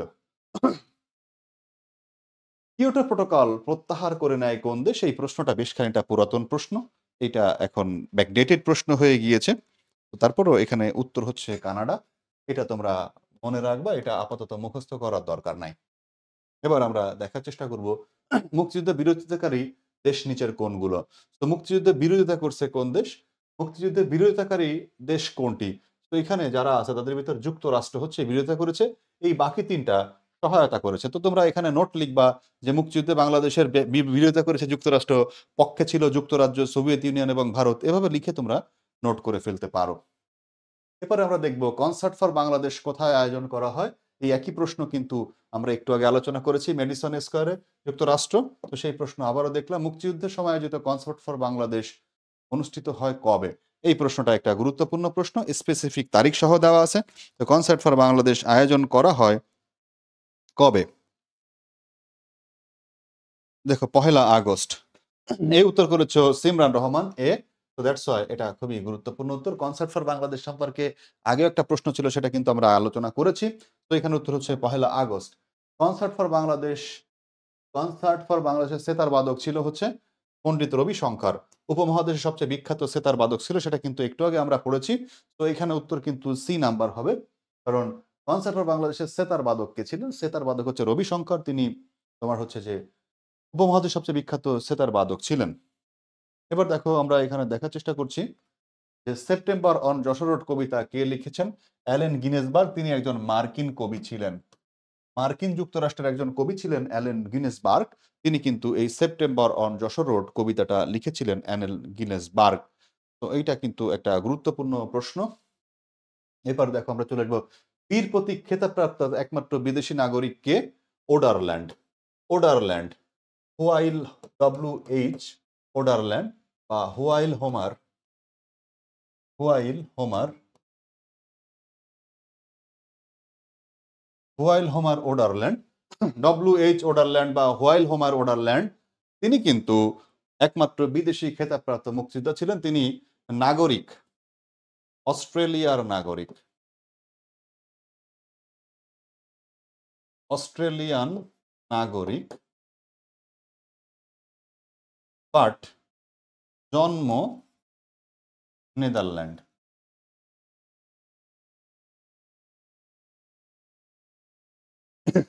ওডারল্যান্ডে জন্ম নেদারল্যান্ডে, বাট নাগরিক হচ্ছে অস্ট্রেলিয়ান। জন্ম নেদারল্যান্ডে, অস্ট্রেলিয়ার নাগরিক হচ্ছে ওডারল্যান্ড। আর এখানে দেখো অ্যালেন গিনেসবার্গ হচ্ছে মার্কিন কবি। তো আমরা এরপরে চলে আসি মুক্তিযুদ্ধে আবেদনের জন্য প্রদত্ত তৃতীয় খেতাব কোনটি? অবদানের জন্য, মুক্তিযুদ্ধে অবদান রাখার জন্য তৃতীয় খেতাব। তো এটা কিন্তু সিরিয়ালটা একটু আমি আগে লিখেছি। বীর শ্রেষ্ঠ হচ্ছে প্রথম, আর বীর উত্তম হচ্ছে দ্বিতীয়, আর বীর বিক্রম হচ্ছে তৃতীয়, আর বীর প্রতীক হচ্ছে চতুর্থ। তো বলছে যে তৃতীয় খেতাব কোনটি? তাহলে তৃতীয় খেতাব হচ্ছে বি নাম্বার অপশন। তো তৃতীয় খেতাব কিন্তু আমরা দেখে ফেললাম। ভাই 100 MCQ সলভ করুন। হ্যাঁ, 100 MCQ সলভ করবেন ইনশাল্লাহ। 2 ঘন্টার আগেই আমরা সলভ করে ফেলবো ইনশাল্লাহ। তোমরা আমাদের সাথে থাকলে আমরা পারবো। বর্তমানে সর্বমোট খেতাব প্রাপ্ত ব্যক্তির সংখ্যা কত? তো এটা কিন্তু আমাদেরকে দেখতে হবে যে বর্তমান সব খেতাব প্রাপ্ত কয়জন রয়েছে। তো এখানে কিন্তু খেতাব প্রাপ্ত কিন্তু 676 জন, 676 জন। কিন্তু শেখ হাসিনা সরকার কিন্তু 4 জনকে মাইনাস করে দিয়েছে, শেখ হাসিনা সরকার। এই জন্য এই অপশন অনুযায়ী অ্যাপ্রোপ্রিয়েট উত্তর, এই প্রশ্নটা যখন করা হয়েছে, এই প্রশ্নটা পুরাতন প্রশ্ন, সেই প্রশ্ন অনুযায়ী এখানে 672 জন উত্তর হবে। বাট এই মুহূর্তে যদি বাংলাদেশে প্রশ্ন আসে, যেহেতু শেখ হাসিনা গভর্নমেন্ট ক্ষমতায় নেই, সেক্ষেত্রে 676 জনকে প্রেফার করা হতে পারে। বাট এই প্রশ্নের সঠিক উত্তর হচ্ছে 3 নাম্বার, সঠিক উত্তর এই প্রশ্নের। এবার দেখবো বীর শ্রেষ্ঠদের মধ্যে সেনাবাহিনীর কতজন সদস্য ছিল? সেনাবাহিনীর সদস্য ছিল 3 জন। সেনাবাহিনীর সদস্য ছিল ৩ জন। এগুলো তোমরা মুক্তিযুদ্ধ চ্যাপ্টারে পড়েছো, আরো ভালো করে পড়বা। বীরশ্রেষ্ঠদের মধ্যে বিমান বাহিনীর সদস্য ছিল কতজন? তো বিমান বাহিনীর ছিল হচ্ছে ১ জন। বিমান বাহিনীর ১ জন ছিল, সেনাবাহিনীর ছিল ২ জন, আর ইপিআর এর সেনাবাহিনী ছিল ৩ জন, ইপিআর এর ছিল ২ জন। ঠিক আছে? দেখো ৩ জন হচ্ছে সেনাবাহিনী, ২ জন হচ্ছে ইপিআর, আর ১ জন করে হচ্ছে বিমান নৌ। বিমান ও নৌ হচ্ছে ১ জন করে। তাহলে ৩ আর ২ ৫ আর ২ ৭। তো এইটা হয়। বিমান বাহিনীর ১ জন ছিল, নৌবাহিনীর ১ জন ছিল, ইপিআর ছিল ২ জন, আর সেনাবাহিনীর ছিল ৩ জন। তাহলে বীরশ্রেষ্ঠদের মধ্যে বিমান বাহিনীর কতজন ছিল? তাহলে বিমান বাহিনীর হচ্ছে ১ জন। একমাত্র খেতাবপ্রাপ্ত ক্ষুদ্র নৃগোষ্ঠী ইউখেছিং মারমা। ইউখেছিং মারমা বীর বিক্রম। ইউখেছিং মারমা তিনি আদিবাসীদের মধ্যে মারমা জনগোষ্ঠীর মধ্যে ছিল। ইউখেছিং মারমা তিনি বীর বিক্রম খেতাব পেয়েছিলেন। এবার আমরা দেখা চেষ্টা করব ফ্লাইট লেফটেন্যান্ট মতিউর রহমানের জীবনে নির্মিত চলচ্চিত্রের নাম। ফ্লাইট লেফটেন্যান্ট মতিউর রহমানের জীবনী নিয়ে চলচ্চিত্র নাম হচ্ছে অস্তিত্বে আমার দেশ। এটা হচ্ছে সঠিক উত্তর, অস্তিত্বে আমার দেশ। মতিউর রহমান টি-33 বিমান নিয়ে বিমান নিয়ে পাকিস্তান থেকে পালিয়ে আসছিল বাংলাদেশের পক্ষে যুদ্ধ করার জন্য। বাট পরবর্তীতে তাকে কিন্তু এখানে কিন্তু বিমান ক্রাশে কিন্তু তিনি মারা যান। সো এটা তোমরা মাথায় রাখবা, অস্তিত্বে আমার দেশ। মুক্তিযুদ্ধ অবদানের জন্য ডক্টর সিতারা কোন খেতাবে ভূষিত হন? তো ২ জন নারী খেতাব পেয়েছে বীর প্রতীক। একজন হচ্ছে ক্যাপ্টেন সিতারা বেগম, আর একজন হচ্ছে তারামন বিবি। এখন তোমরা কিভাবে নোট করবা? নোট করবা যে মুক্তিযুদ্ধে ২ জন নারী খেতাব পেয়েছে, একজন ক্যাপ্টেন সিতারা বেগম, একজন তারামান বেগি। ডাক্তার ক্যাপ্টেন সিতারা বেগম তিনি সেনাবাহিনীর ক্যাপ্টেন ছিলেন, সেনাবাহিনীর ডাক্তার ক্যাপ্টেন ছিলেন বেসিক্যালি। আর তারামান বিবি হচ্ছে একমাত্র নারী যিনি অস্ত্র হাতে মুক্তিযুদ্ধ করেছেন। মুক্তি বেটি বলা হয় হচ্ছে কাকন বিবিকে। মুক্তি বেটি বলা হয় কাকন বিবিকে। মুক্তি বেটি কাকে বলা হয়? কাকন বিবিকে বলা হয় মুক্তি বেটি। সো এখানে দেখো কাকন বিবির অরিজিনাল নাম হচ্ছে কাকাত হেনিনচিতা। তো কাকন বিবি এভাবে আসে, কাকন বিবি মুক্তি বেটি বলা হয়। এবারে আমরা দেখার চেষ্টা করব। তো সর্বপ্রথম কোন দেশ বাংলাদেশকে স্বাধীন দেশ হিসেবে স্বীকৃতি প্রদান করে? ভুটান। আর ভারত হচ্ছে দ্বিতীয়। দুইটাই ৬ ডিসেম্বর করে। ভুটান আগে দেয় আর ভারত দেয় পরে। বাংলাদেশের স্বীকৃতিদানকারী প্রথম মুসলিম দেশ হচ্ছে সেনেগাল। বাংলাদেশকে স্বীকৃতিদানকারী প্রথম মুসলিম দেশ হচ্ছে সেনেগাল। বাংলাদেশকে স্বীকৃতিদানকারী প্রথম মুসলিম দেশ হচ্ছে সেনেগাল। দেখো এরপরের প্রশ্ন হচ্ছে ৭১-এর ডায়েরি গ্রন্থের লেখককে। ৭১-এর ডায়েরি গ্রন্থের লেখক হচ্ছে সুফিয়া কামাল। ৭১-এর ডায়েরি হচ্ছে সুফিয়া কামাল। আর জাহানারা ইমাম হচ্ছে ৭১-এর দিনগুলি। ৭১-এর দিনগুলি। জাহানারা ইমাম লিখেছে ৭১-এর দিনগুলি, আর সুফিয়া কামাল লিখেছে হচ্ছে ৭১-এর ডায়েরি। তো আমরা এখানে দেখার চেষ্টা করবো এরপরের প্রশ্ন। আমার কিছু কথা গ্রন্থের রচয়িতাকে। আমার কিছু কথা গ্রন্থের রচয়িতা হচ্ছে শেখ মুজিবুর রহমান। এটা এখন আর পরীক্ষায় আসবে না। মুক্তিযুদ্ধ ভিত্তিক প্রথম উপন্যাস কোনটি? এটা তোমরা প্রশ্ন করো। মুক্তিযুদ্ধ ভিত্তিক প্রথম উপন্যাস হচ্ছে রাইফেল রোটি আওরাত, আনোয়ার পাশা। আগুনের পরশমণি উপন্যাসের রচয়িতাকে। তো আগুনের পরশমণি খুবই বিখ্যাত একটা উপন্যাস এবং বিখ্যাত একজন লেখক কিন্তু এটা করেছেন, আগুনের পরশমণি। তো আমরা এটা দেখার চেষ্টা করব যে আগুনের পরশমণি হচ্ছে হুমায়ুন আহমেদ, বিখ্যাত একজন লেখক, সমসাময়িককালীন হুমায়ুন আহমেদ হচ্ছে আগুনের পরশমণি উপন্যাস লিখেছেন। অস্তিত্বে আমার দেশ চলচ্চিত্রের পরিচালক, একটু আগে আমরা দেখলাম যে অস্তিত্ব আমার দেশ নিয়ে কথা হচ্ছে। তো এখানে কিন্তু বলা হচ্ছে যে অস্তিত্বে আমার দেশ চলচ্চিত্রের পরিচালক হচ্ছে খিজির হায়াত খান। খিজির হায়াত খান, এটা স্রেফ মুখস্থ করতে হবে, এগুলো থেকে বাড়তি আলোচনা করার কোনো দরকার নেই। এবার আমরা দেখব জীবন থেকে নেয়া চলচ্চিত্র হচ্ছে জীবন থেকে নেয়া জীবন থেকে নেয়া চলচ্চিত্র হচ্ছে তারেক মাসুদ। তারেক মাসুদ কিন্তু গাড়ি দুর্ঘটনায় মারা গিয়েছে। তো তারেক মাসুদ একজন বিখ্যাত চলচ্চিত্রকার ছিল বাংলাদেশে। মুক্তিযুদ্ধ ভিত্তিক প্রথম চলচ্চিত্র, পরের প্রশ্ন, মুক্তিযুদ্ধ ভিত্তিক প্রথম চলচ্চিত্র, মুক্তিযুদ্ধ ভিত্তিক প্রথম চলচ্চিত্র হচ্ছে ওরা 11 জন। তো এটা আমরা মুখস্থ করব। এরপরের প্রশ্ন দেখতে ৭১-এর শিশু চলচ্চিত্রের পরিচালককে, ৭১-এর শিশু চলচ্চিত্রের পরিচালক আমরা দেখার চেষ্টা করব। ৭১-এর শিশু চলচ্চিত্রের পরিচালক হচ্ছে নাসিরউদ্দিন ইউসুফ। নাসিরউদ্দিন ইউসুফ হচ্ছে আমাদের ৭১-এর চলচ্চিত্র, ৭১-এর শিশু চলচ্চিত্রের পরিচালক। এরপরে আমরা দেখব হাঙ্গর নদী গ্রেনেডের পরিচালক হচ্ছে সেলিনা হোসেন। হাঙ্গর নদী গ্রেনেড, হাঙ্গর নদী গ্রেনেড, তো সরি, হাঙ্গর নদী গ্রেনেড হচ্ছে সেলিনা হোসেন রচনা করেছে। হাঙ্গর নদী গ্রেনেড, হাঙ্গর নদী গ্রেনেড সেলিনা হোসেন এটা লিখছে, হ্যাঁ, এই উপন্যাস। লেখক, লেখক আর চাষী নজরুল ইসলাম হচ্ছে এই চলচ্চিত্রের হাঙ্গর নদী। মুক্তিযুদ্ধ ভিত্তিক প্রথম নাটক কোনটি? তো মুক্তিযুদ্ধ ভিত্তিক প্রথম নাটক আমরা দেখব পায়ের আওয়াজ পাওয়া যায়। পায়ের আওয়াজ পাওয়া যায় সৈয়দ শামসুল হক, সৈয়দ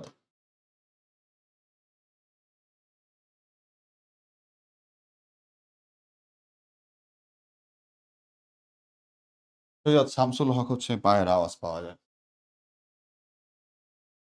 মুক্তিযুদ্ধ ভিত্তিক প্রথম ভাস্কর্য কোনটি? তো মুক্তিযুদ্ধ ভিত্তিক প্রথম ভাস্কর্য হচ্ছে জাগ্রত চৌরঙ্গী, গাজীপুর চৌরাস্তা। গাজীপুর চৌরাস্তা। আর এটা বানাইছে হচ্ছে আব্দুর রাজ্জাক।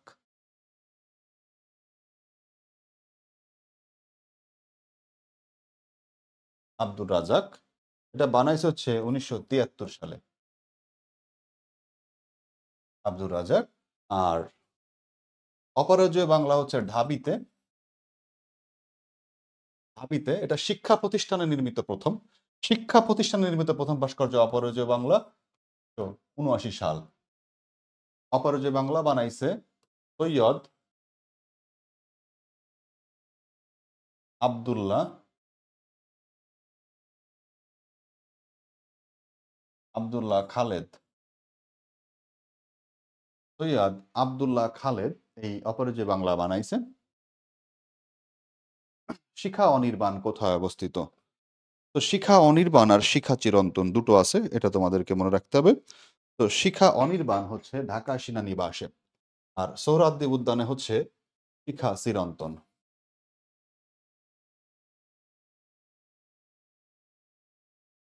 সোহরাওয়ার্দী উদ্যান হচ্ছে শিখা চিরন্তন, সোহরাওয়ার্দী উদ্যানে শিখা চিরন্তন, এবং শিখা অনির্বাণ হচ্ছে ঢাকা সেনানিবাসে। এখানে শুধু শুধু আগুন দিয়ে আগুন জ্বলা রেখে গ্যাসের অপচয়, এই গ্যাসের অপচয় বন্ধ করা উচিত বাংলাদেশে, এবং এটা নিয়ে আমাদের একটা দাবি তোলা উচিত। এবার আমরা এখানে দেখব লাহোর প্রস্তাব উত্থাপন করা হয় কত সালে? লাহোর প্রস্তাব উত্থাপন করা হয় 1940 সালের 23শে মার্চ। 23শে মার্চ। এ কে ফজলুল হক, এ কে ফজলুল হক, এ কে ফজলুল হক, শেরে বাংলা এ কে ফজলুল হক লাহোর প্রস্তাব উত্থাপন করেছেন 1940 সালে। এবার দেখব দ্বিজাতিত্ব প্রদান করেন মোহাম্মদ আলী জিন্নাহ 1939 সালে। জাতিতত্ত্ব প্রদান করেন। হিন্দুদের জন্য এবং মুসলিমদের জন্য আলাদা আলাদা রাষ্ট্র ব্যবস্থার ব্যাপার বলা ছিল জাতিতত্ত্বের মধ্যে। তো আমরা দেখার চেষ্টা করব তমুদ্দিন মজলিস কি ধরনের প্রতিষ্ঠান। তমুদ্দিন মজলিস একটি সাংস্কৃতিক প্রতিষ্ঠান, যেটা 1947 সালের 2 সেপ্টেম্বর প্রতিষ্ঠিত হয়। কোনো কোনো জায়গায় 1 সেপ্টেম্বর থাকে, বাট 2 সেপ্টেম্বরটা বেশি সঠিক। তো এইখানে ঢাকা বিশ্ববিদ্যালয়ের শিক্ষক, পদার্থবিজ্ঞানের শিক্ষক আবুল কাশেম,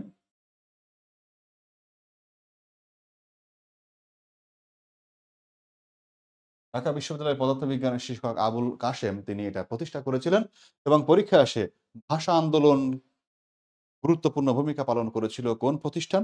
এটা হচ্ছে তমদ্দিন মজলিস। আর একটা প্রশ্ন আসে, ভাষা আন্দোলনকে কেন্দ্র করে কোন সংস্থা গড়ে উঠেছিল? সেটা হচ্ছে বাংলা একাডেমি। ভাষা ভাষা আন্দোলনকে কেন্দ্র করে গড়ে উঠেছিল বাংলা একাডেমি এবং ভাষা আন্দোলনে গুরুত্বপূর্ণ অবদান ছিল হচ্ছে এই তমদ্দিন মজলিসের। তমদ্দিন মজলিস কি ধরনের প্রতিষ্ঠান? একটি সাংস্কৃতিক প্রতিষ্ঠান। এবার আমরা দেখব কবে তমদ্দিন মজলিস গঠিত হয়। তো এখানে ১লা সেপ্টেম্বর আসলে দেওয়া রয়েছে। তো আমাদের এখানে ১লা সেপ্টেম্বর দিতে হবে। আর যদি কোথাও ২ সেপ্টেম্বর এবং ১লা সেপ্টেম্বর থাকে তাহলে ১লা সেপ্টেম্বর দেওয়া যাবে না। সেক্ষেত্রে ২ সেপ্টেম্বর দিতে হবে। কারণ তোমরা যদি উইকিপিডিয়া বা বিভিন্ন জায়গায় সার্চ করো সেখানে ২ সেপ্টেম্বর আছে। বাট এখানে যেহেতু ২ সেপ্টেম্বর অপশনে নেই, সেহেতু ১ সেপ্টেম্বর আছে। বিনা ডিবেটেই এখানে আমরা লেখার চেষ্টা করব যে ১লা সেপ্টেম্বর। লাহোর প্রস্তাবের মধ্যে বাংলাদেশের বীজ লুকায়িত ছিল, প্রশ্ন করেছো, ভেরি গুড। তো তোমরা যারা এই যে নোট করছো, তো নোট করার মধ্যে তোমার নিজের মতো করে ২-৪ টা তথ্য কিন্তু তুমি ঢুকিয়ে দিতে পারো। তাহলে তোমার নিজের ক্রিয়েটিভিটি দেখানো হবে যে তোমার মধ্যে কোন তথ্যটা আছে। তো তুমি কোন তথ্যটা এক্সেপশন দিচ্ছ যেটা অন্য কেউ দিচ্ছে না। তো নিজের মতো করে যারা নোট করবা একদম লাস্ট আওয়ারে পোস্ট করবা, তাহলে তোমারটা দেখে আর কেউ নকল করতে পারবে না। আর এইখানে যদি কারো নোট কেউ দেখে যদি নোট করো তার মানে তো চুরি করা। কারো নোট দেখে কেউ নোট করে নিজে পড়তে পারো। এটা চুরি করা না। এটা তোমার শেখার জন্য। কিন্তু পুরস্কার পাওয়ার জন্য অন্যের একটা নোট যদি তুমি লিখা দেখে আবার তুমি লিখো সেটাকে বলে পাইরেসি। এটা করবা না। এবার দেখো ঢাকা বিশ্ববিদ্যালয়ের ১ম বাংলা ভাষায় বক্তব্য প্রদান করেন কে?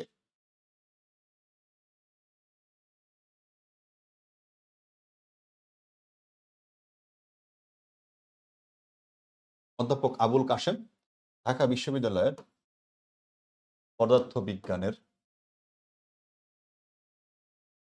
অধ্যাপক।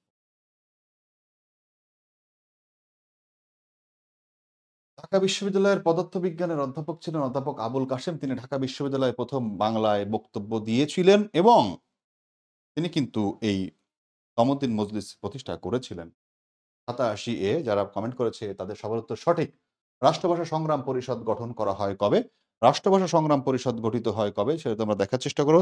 তমদ্দিন মজলিসের পরেই কিন্তু রাষ্ট্রভাষা সংগ্রাম গঠিত হয়। সো রাষ্ট্রভাষা সংগ্রাম গঠিত হয় হচ্ছে ১৯৪৭ সালে।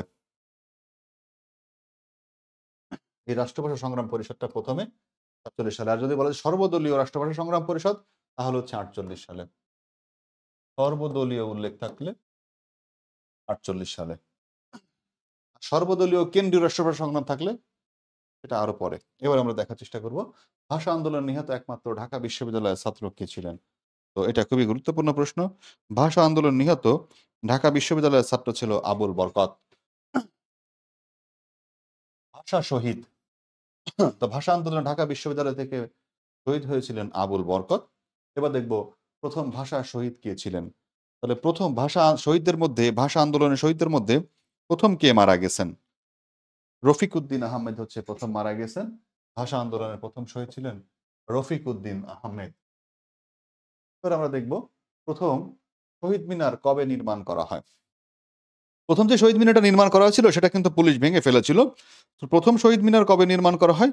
২৩ ফেব্রুয়ারি ১৯৫২ সালে ১ম শহীদ মিনার নির্মাণ করা হয় এবং একদিন পরে কিন্তু সেটাকে পুলিশ ভেঙে ফেলেছিল। সো আমরা এটা সবাই জানি। এরপরে দেখব বর্তমান শহীদ মিনার কে নির্মাণ করেন? এটা হামিদুর রহমান। এটা হচ্ছে Dhaka medical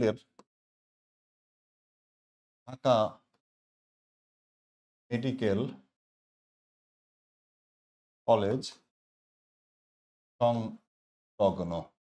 Dhaka medical college সংলগ্ন এই কেন্দ্রীয় শহীদ মিনারটা হামিদুর রহমান নির্মাণ করেছে এবং এই কেন্দ্রীয় শহীদ মিনারের ঠিক অপোজিটে কিন্তু ঢাকা বিশ্ববিদ্যালয় মেডিকেল সেন্টার রয়েছে। সো তোমরা কিন্তু উত্তর করতে পারো হামিদুর রহমান।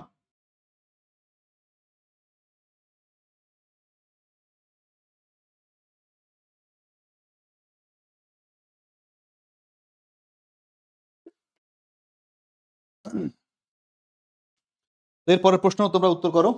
কমেন্ট করো। দেখি তোমাদের একটু কমেন্ট পড়ি। এতক্ষণ তো তোমাদের কমেন্ট পড়লাম না। তো বাংলাদেশের দেশের সর্বোচ্চ শহীদ মিনার কোথায় অবস্থিত? আসলে সবার কমেন্ট পড়তে গেলে আমাদের জন্য যে টাইম বরাদ্দ করা আছে ২ ঘন্টা সেটার মধ্যে আসলে করা সম্ভব হয় না। তো অনেকেই আসলে বোরিং হয়ে যায়। তো এখানে দেখো তামান্না ইসলাম কমেন্ট করেছে, তন্নি আকি কমেন্ট করেছে গ, মোহাম্মদ আশরাফুল কমেন্ট করেছে গ, দীপ্তি দাস কমেন্ট করেছে দি, তো আমরা যদি দেখার চেষ্টা করি, আরো কমেন্ট করেছে সুরাইয়া, মিম কমেন্ট করেছে, সুরাইয়া কমেন্ট করেছে, শারমিন আক্তার তারিন কমেন্ট করেছে জাহাঙ্গীরনগর বিশ্ববিদ্যালয়। সো আমাদের আরো অনেকেই কমেন্ট করেছো তোমাদের। মিম খাতুন কমেন্ট করেছো, আয়েশা আক্তার কমেন্ট করেছে, ঋতু কমেন্ট করেছে আমাদের। জয়দেব বিশ্বাস জয় কমেন্ট করেছে জাহাঙ্গীরনগর বিশ্ববিদ্যালয়ে। জয়দেব বিশ্বাসের তো চার্জ শেষ হয়ে গিয়েছিল, পরে আবার সে ব্যাক করেছে। তারপরে এখানে অনেক কমেন্ট করছে, অনেক পুণ্যি কমেন্ট করেছে, তামান্না কমেন্ট করেছে, আশা কমেন্ট করেছে, আবারও পুণ্যি কমেন্ট করেছে সি, শারমিন জাহান সুরাইয়া কমেন্ট করেছে, সুমাইয়া জ্যোতি কমেন্ট করেছে সি, মাশরু মাশরু আমার একজন ভক্ত স্টুডেন্ট, প্রতিদিনই আমাকে অনেক কমেন্ট করে। আন্তিকা কমেন্ট করেছে, এশা রাজ, ভাইয়া লাস্ট আওয়ারে পোস্ট করলে কমেন্ট লাইক কম আসে না। ও আচ্ছা আচ্ছা, ঠিক আছে, তাহলে আগে তোমরা করবা। আমি বললাম যে যাতে চোর যেন তোমাদের লেখা চুরি করতে না পারে। সুমাইয়া জুথি কমেন্ট করেছে, ভাইয়া আমার কমেন্ট দেখেন না। তো সুমাইয়া একটা কমন নাম, যার কারণে কোন সুমাইয়ার কমেন্ট পড়ি আর কোন সুমাইয়ার কমেন্ট যে পড়ি না তাই বুঝি না। বাংলাদেশে অর্ধেক মেয়ের নামই সুমাইয়া।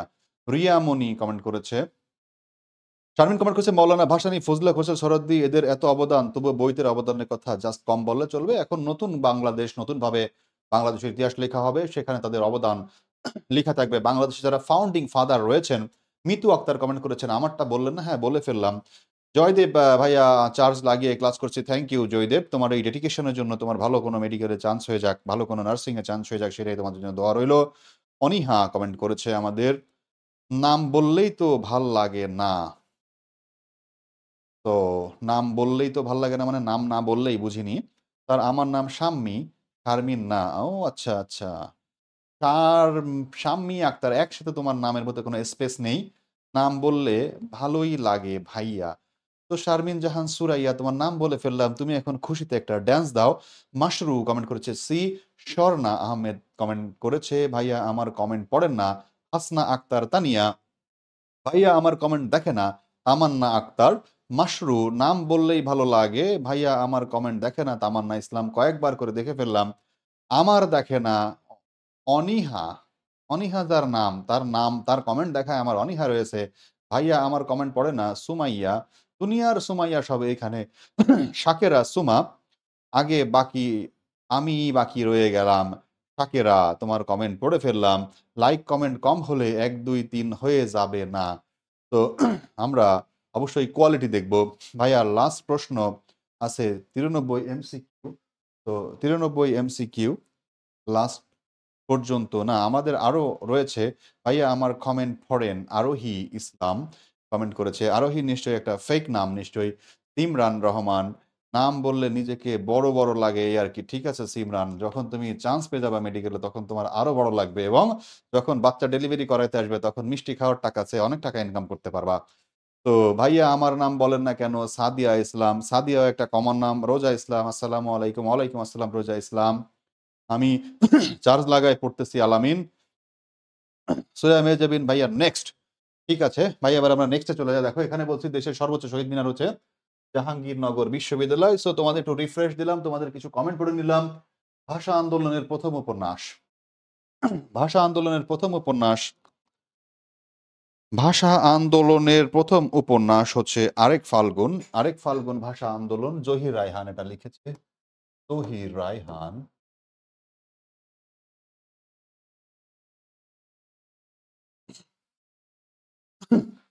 আরেক ফাল্গুন জহির রায়হান লিখেছে। তো ভাষা আন্দোলনের প্রথম উপন্যাস। তো দেখো, গীতিকার মানে হচ্ছে যিনি গান লিখেন, গীতিকার মানে যিনি গান লিখেন। তো আব্দুল গাফফার চৌধুরী হচ্ছে এই গানটার গীতিকার, এবং এই গানটার ২টা সুরকার রয়েছে। তো গানটির ২টো সুরকার রয়েছে, মানে প্রথম একজন সুরকার ছিল এবং বর্তমানে একজন সুরকার রয়েছে।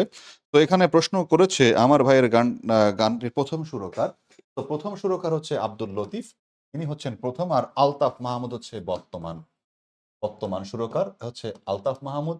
আর গানটি যখন লেখা হয়েছিল তখন প্রথম সুরকার ছিল আব্দুল লতিফ। এই প্রশ্নটা কিন্তু খুবই খুবই গুরুত্বপূর্ণ, খুবই খুবই গুরুত্বপূর্ণ। বারবার বারবার করে বিভিন্ন জায়গায় পরীক্ষা আসে, নার্সিং পরীক্ষা তো এসেছে এবং আসবে। ভাইয়া আপনি এত কিছু মনে রাখেন কিভাবে, একটু বলে যান, টিপস দেন প্লিজ। তো আমাকে তুমি হোয়াটসঅ্যাপে নক দিও, আমি তোমাকে পার্সোনালি টিপস দিয়ে দিব। এখন তোমাকে পার্সোনাল টিপ দেওয়া যাবে না।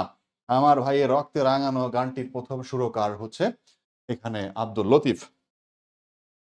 দেশের বাইরে প্রথম শহীদ মিনার কোথায় নির্মাণ করা হয় এটা বলো, এই প্রশ্নটা বলো। শারমিন, আমি কিছু বলবো না। তো দেখো, দেশের বাইরে প্রথম শহীদ মিনার কোথায় নির্মাণ করা হয়? ভাইয়া ইশরাত জাহান তন্নি ও কি ফেক নাম? নো, মেবি হতে পারে, ফেক হতে পারে, সঠিক, দ্যাটস নো ম্যাটার। আমরা দেখবো যে দেশের বাইরে প্রথম শহীদ মিনার হয়েছে যুক্তরাজ্যে বা ইউকেতে শহীদ মিনার নির্মাণ করা হয়েছে। তো এরপরে আমরা দেখার চেষ্টা করবো 21শে ফেব্রুয়ারি আন্তর্জাতিক মাতৃভাষা দিবস হিসেবে স্বীকৃতি প্রদান করে কোন সংস্থা? ইউনেস্কো।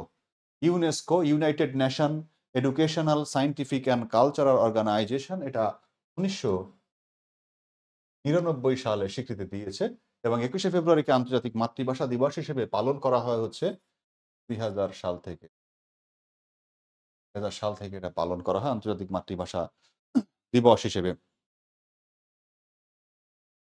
আন্তর্জাতিক মাতৃভাষা ইনস্টিটিউট কোথায় অবস্থিত? আন্তর্জাতিক মাতৃভাষা ইনস্টিটিউট আমরা দেখার চেষ্টা করব এটা কোথায় অবস্থিত। ঢাকাতে অবস্থিত আন্তর্জাতিক মাতৃভাষা ইনস্টিটিউট। সো এখানে যেহেতু বিশেষ কোনো ক্রিটিক্যাল প্যাচ নেই, সরাসরি আমরা ঢাকাতে চলে যাব। এবার দেখব বাংলাদেশের বৃহত্তম পাহাড় হচ্ছে গারো পাহাড়। এটাও কিন্তু বৃহত্তর ময়মনসিংহে অবস্থিত। বৃহত্তর ময়মনসিংহে মূলত ময়মনসিংহ, নেত্রকোনা, শেরপুর এই অঞ্চলে গারো পাহাড় রয়েছে এবং এই গারো পাহাড়ের পাদদেশেই মূলত এই গারো উপজাতি যারা তারা বসবাস করে। তো এটা কিন্তু খুবই গুরুত্বপূর্ণ। আর তাজিন রং বা বিজয় হচ্ছে সর্বোচ্চ শৃঙ্গ। সর্বোচ্চ শৃঙ্গ তাজিন রং বা বিজয়। ভারতের ভিতর বাংলাদেশের ছিটমহল কতটি? তো তোমরা জানো যে ছিটমহল হচ্ছে বাংলাদেশ এবং ভারতের একটা সমস্যা ছিল। তো ভারতের ভিতর বাংলাদেশের ছিটমহল কতটি সেটা নিশ্চয়ই তোমরা জানো, এবং বাংলাদেশের মধ্যে ভারতের ছিটমহল কতটি সেটাও তোমরা জানো। তো আমরা যদি এটা দেখার চেষ্টা করি তাহলে এটার উত্তর কি হবে তোমরা কমেন্ট করো। 100 নাম্বার প্রশ্নের উত্তর কমেন্ট করো।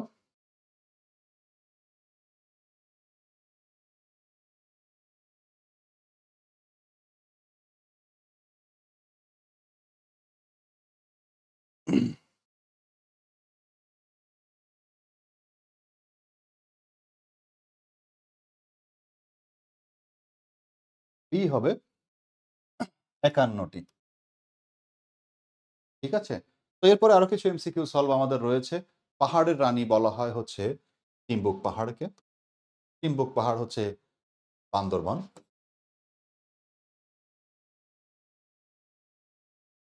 এরপরে আমরা এটা সলভ করব। বাংলাদেশের একমাত্র প্রবাল দ্বীপ হচ্ছে সেন্ট মার্টিন।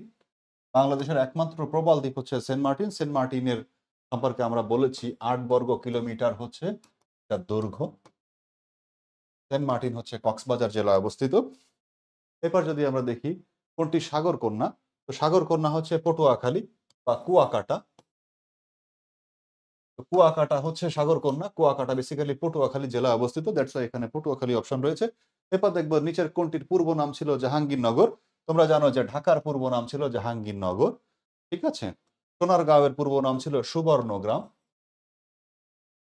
সুবর্ণগ্রাম সোনারগাঁও। চট্টগ্রাম ইসলামাবাদ। চট্টগ্রামের পূর্ব নাম ছিল ইসলামাবাদ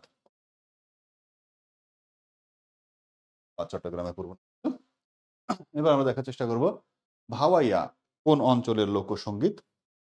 সো তোমরা দেখো ভাওয়াইয়া কোন অঞ্চলের লোকসঙ্গীত, এটা হচ্ছে রংপুর অঞ্চলের লোকসঙ্গীত। ভাওয়াইয়া হচ্ছে রংপুর অঞ্চলের লোকসঙ্গীত, আঞ্চলিক গান। জাতীয় মনোগ্রামের ডিজাইনার হচ্ছে এ.এন. সাহা। এ.এন. সাহা হচ্ছে জাতীয় মনোগ্রামের ডিজাইনার। আর শিবনারায়ণ দাস হচ্ছে প্রথম প্রথম যে বাংলাদেশে যে ছিল, একদম সর্বপ্রথম যে পতাকা ছিল সেটার ডিজাইনার ছিল। কামরুল হাসান জাতীয় প্রতীক এবং জাতীয় পতাকার বর্তমান ডিজাইনার। সৈয়দ মইনুল হোসেন সাভারের জাতীয় স্মৃতিসৌধের স্থপতি।